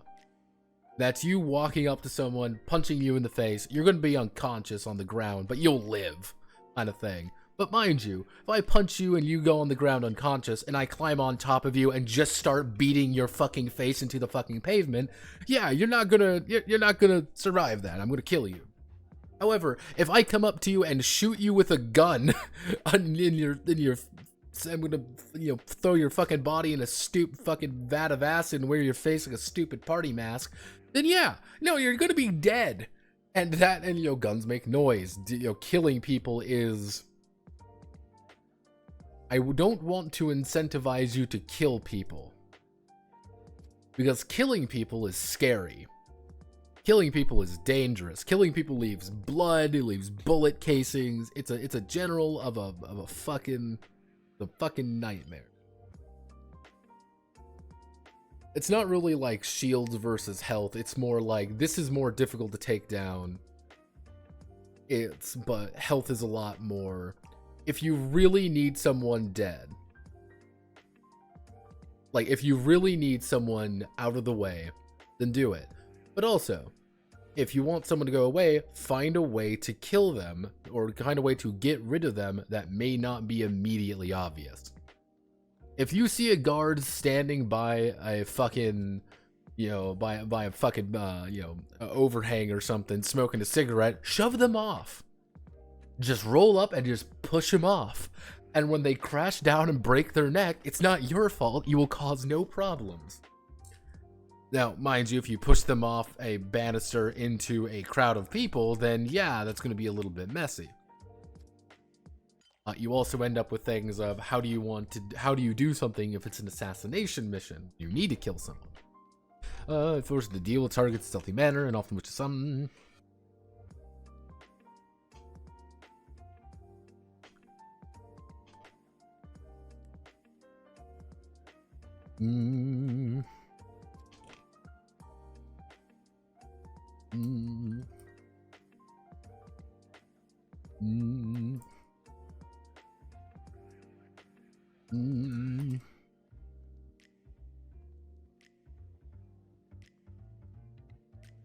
Mm.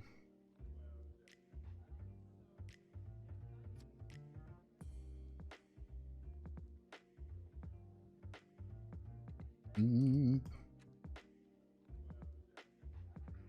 Mm.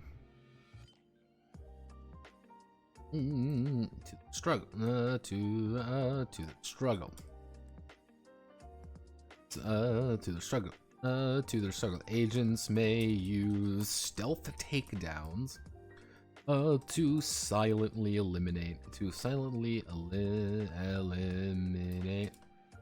Silently eliminate guards and other threats if they can beat their guard die. If they can beat their guard die, or they can beat their guard die in a check. The alternative method is shooting someone with a silenced weapon or melee melee weapon. Shooting someone or bashing them with a melee weapon. Bushwhacking them. Bushwhacking with a melee weapon.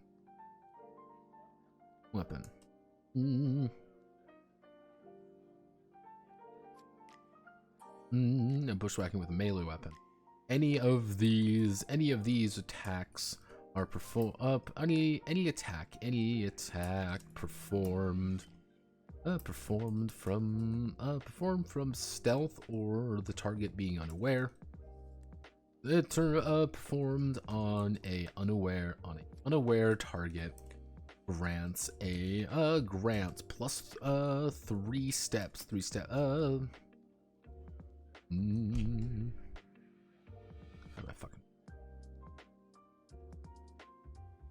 Grants 3 superiority. Unaware target grants 3 superiority to hit. The agent, if successful, the agent will always reduce the target down to 0 blunt or lethal trauma. Always reduce target down to 0 blunt or lethal trauma.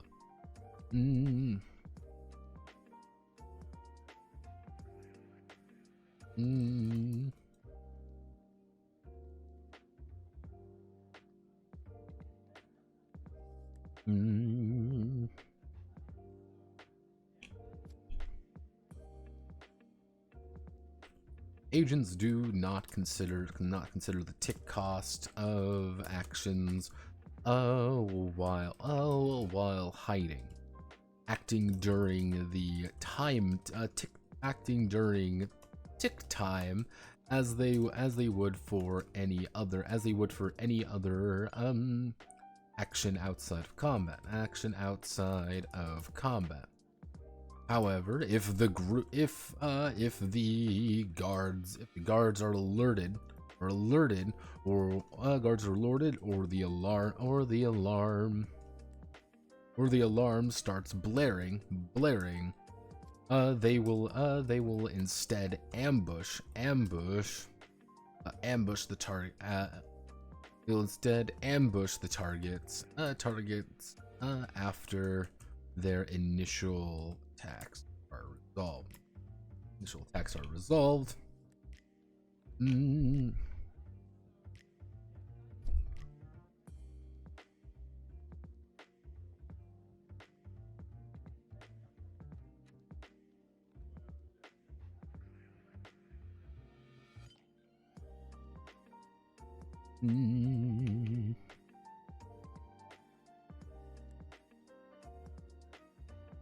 Combat breaks out. Escalation state. Then every gunshot will increase escalation by 1. If the agent targets have silencers, it's only reduced to 1 escalation. Things will inevitably heat up quickly. Yeah, like I'm trying to think of like ways to expand out the idea of stealth, but there really isn't many ways to do it. The entire concept is, hey, there's a guard, he's completely unaware, I'm gonna walk up to him and I'm just gonna fucking snap his neck. He is completely unaware of me, I'm gonna make an attack. If I am successful, I do full damage. You do not want to get into a fight. Fighting is the worst state of being. You want to get yourself into a situation where you have absolute advantage. Say, hey, this target is completely unaware of me. I'm going to shoot him in the fucking head with my silenced gun, and no one will even know the difference. However, if you start opening up fire with a silenced weapon, it's bad. But one of the big things about escalation is that it's not your gunfire, it is gunfire in general. So if you are like, oh no, that's a guard, we failed to take him down, and the guard turns around and just fucking full autos, yeah, you've just increased escalation by 10. You've gone up like 3 fucking levels. Because guess what? People are like, holy shit, someone just opened up fire with a gun. Like, we don't want to be here anymore.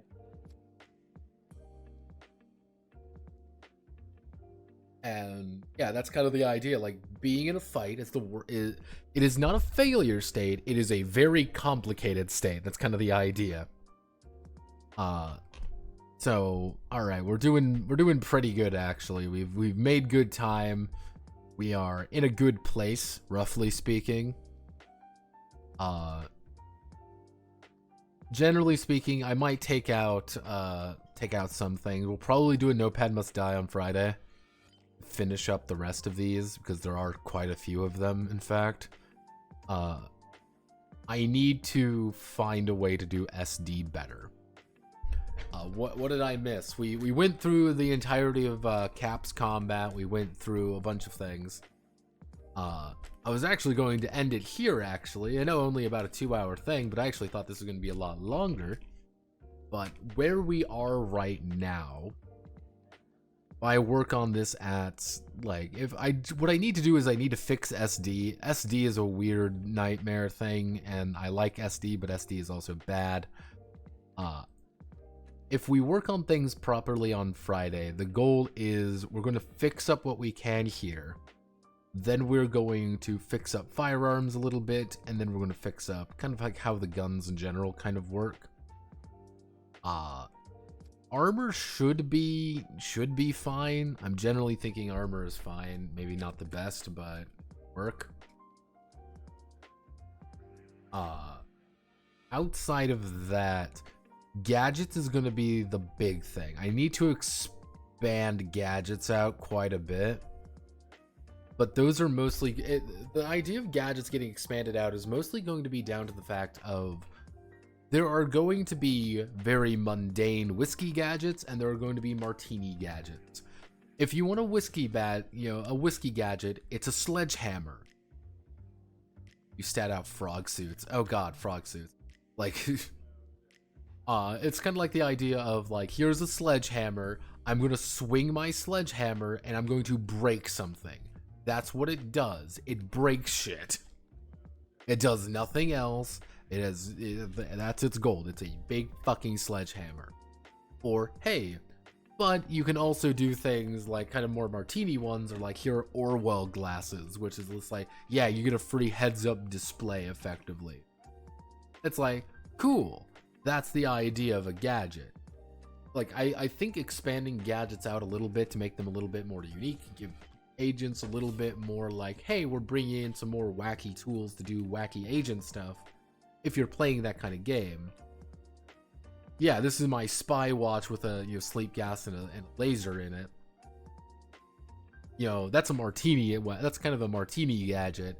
A less martini gadget, a more of a whiskey gadget would be, again, I have, it's beanbag rounds. Why is beanbag rounds important? Because I have beanbag rounds in a shotgun that I have just pulled the trigger on. You're on your ass. Ah!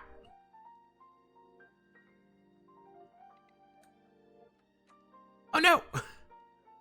I could probably add a few other ones. That'd be kind of the idea with gadgets. It's like, here's expanding them out a little bit. Here's giving them tools, a little bit more fun. allowing you, the agent, to bring more things into the fun. Advancement should be pretty simple. I'm gonna have to I'm gonna have to do some things when it comes to various perks. I'm gonna be like, here are commando perks, here are operator perks, here's intel perks, and of course here are Joe perks. That's Joe perks. Joe perks are mostly gonna be from the intel operator pack. Most likely some of these commando ones will get shuffled around. Because turns out, the combat systems was the most fleshed out thing. Now other things have been getting kind of fleshed out. So now I can kind of put things... I can put things in different places now. So I'm hoping that, that helps. Yeah. Yeah, Whiskey Gadget. This is a suitcase with a disassembled sniper rifle. Yes. It's like, this is a suitcase and it has a gun inside and it will get past airport security. Like, oh. SpaghettiOs. You're a danger to international security.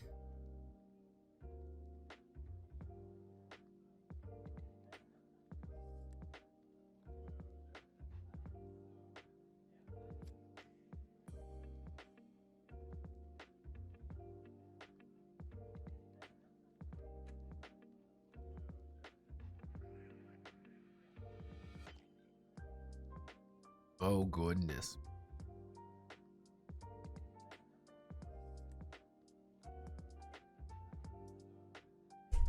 But yeah, no, that's kind of the idea with gadgets. Again, Friday will probably be a notepad must die to kind of like push through the rest of this. Like, part of me wants to get like deep into gun autism. Another part of me doesn't want to get into. So what's a minigun in a suitcase? That would be a martini. Kind of a midline mark, but more leaning martini, being like, hello, Mr. Bond, what's that in your suitcase? Well, of course, it's very simple. A gun. They're like, oh no! Oh no! If you want me to be honest, like, the first about 50% of the operators in Rainbow Six Siege have Whiskey Gadgets. Because their gadgets are like, I have an underslung grenade launcher, or I have an underslung shotgun. What's your gadget? A car battery. Later ones get far more martini, where it's like, I have an auto cloaking suit. How does that work? Who knows? Who knows? But yeah, no, that's Space Distance needs significant work, because Space Distance is my perpetual nightmare, and I can't escape it. It's great. I love Space Distance. It's the best thing I ever made. It's not. Oh my god, it's such a weird amount.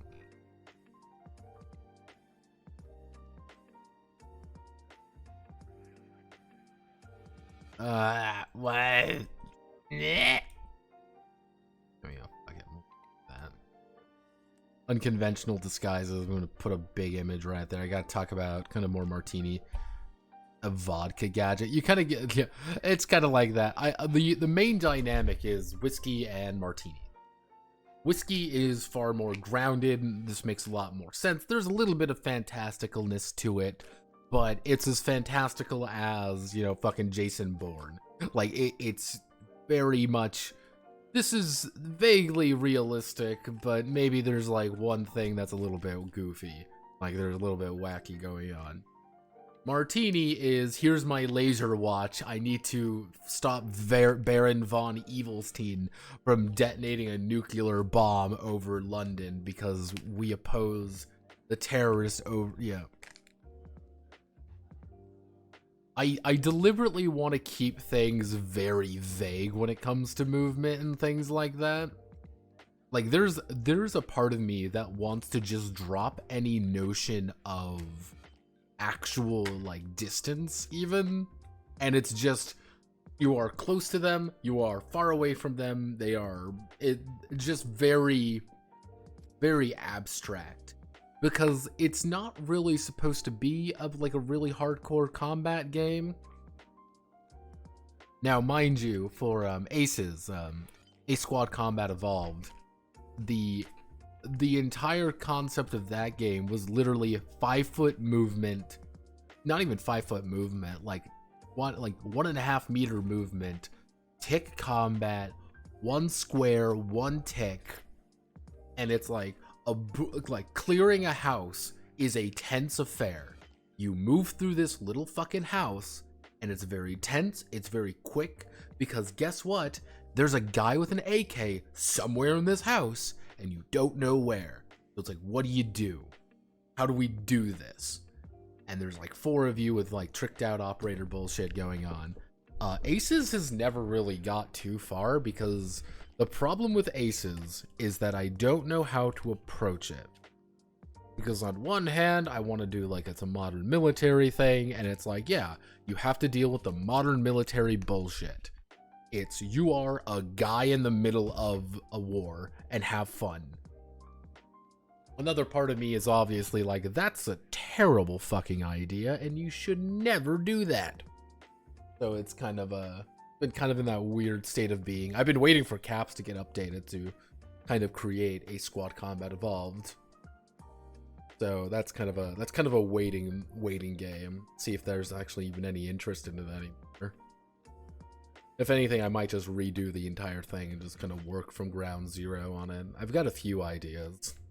Like, to give you all the idea of things Notepad Anon wants to do. My big autism list, as you can tell.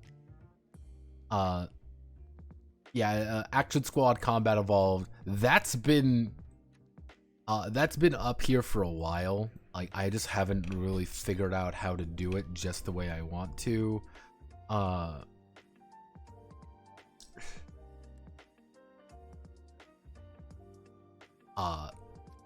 Yeah, the bootleg projects just haven't really been doing anything. We've got Caps is doing good. Let me see. We can do let me remember. Get rid of what? Nothing. We can get rid of nothing currently because it's still everything's still on the list. But yeah, Caps can finally get removed like 3 years after its creation. It's insane. We don't talk about Table Talk Online. We don't talk about that one. Grug is 3 years old. Jesus. Grand Belm is over 3 years at this point. It'll probably be 4 before I touch it again. Let's see. I can get rid of that. Yeah, as you can kind of the ideas have just ramped up over the years. There's just more.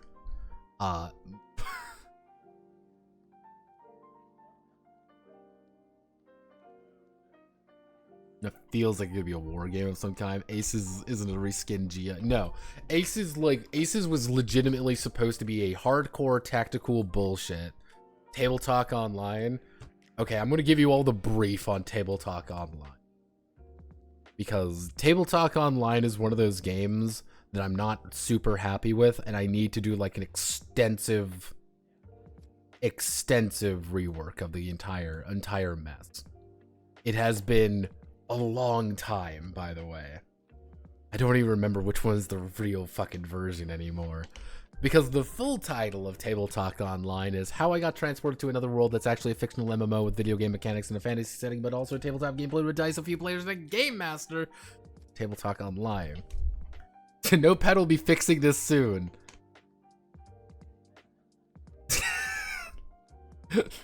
Notepad will fix things soon. TM. July 29, 2021. Yeah, that summarizes it pretty well. Yeah, this was supposed to be like a, kind of like a JTRPG, like a kind of like a JRPG thing, where it was like, oh, hey.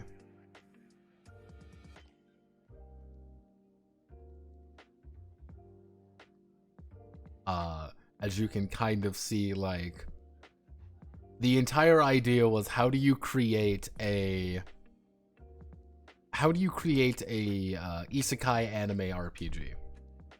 An isekai JRPG, yes, that was the idea with Table Talk Online.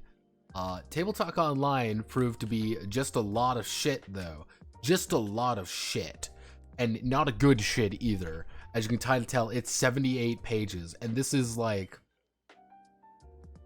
Yeah, like, I need to, like, extensively just... I legitimately need to take this entire thing and rework it. Just rework the entire thing. Because it doesn't work. This is bad. You kind of see all the people commenting on it. Because I did pass it around a little bit looking for it. And I was just like, you don't realize how broken something is until you've really had time to look at it. And then you're like, wow, this is the worst thing imaginable. I hate it. And I can't wait for it to die. You see some of these are just like never really got. Yeah, some of these just never really win anywhere. Like you get all the, like the weird classes down here that were like don't take these classes. They were like, yeah, the proof of concept shed. Yeah, things were. Table Talk Online is one of those games like I extensively need to go back and just overhaul. I need to take the entire thing and retrofit it with everything I've learned over the past 2.5 years. I just need to rework it, redo it, remajigger it to make it better TM. So doing that's a lot easier said than done, of course. So I'm going to call it there. Thank you all for coming. If you have any questions, feel free to ask on the server. You know how it goes. Godspeed, good luck. Hope you have a wonderful rest of your day. Tomorrow, I'm going to be working on the Tidebreaker video. If the Tidebreaker video ends soon, we'll probably do more Enchanted Country. Which, in case you're wondering, I did finish the Enchanted Country thing. The entire book is finished. We're going to be doing the GM book. GM book is a little bit weird for a variety of reasons. And then we're going to have to do all 101 monsters. That is going to be a task, if anything, and those 101 monsters are going to be very complicated to do, but I hold enough faith that we can do it. That's the beautiful thing. I hold the faith that we are able to do this. It's just going to be very taxing. So I'm going to call it there. Thank you all. Have a wonderful rest of your night. You know how it goes.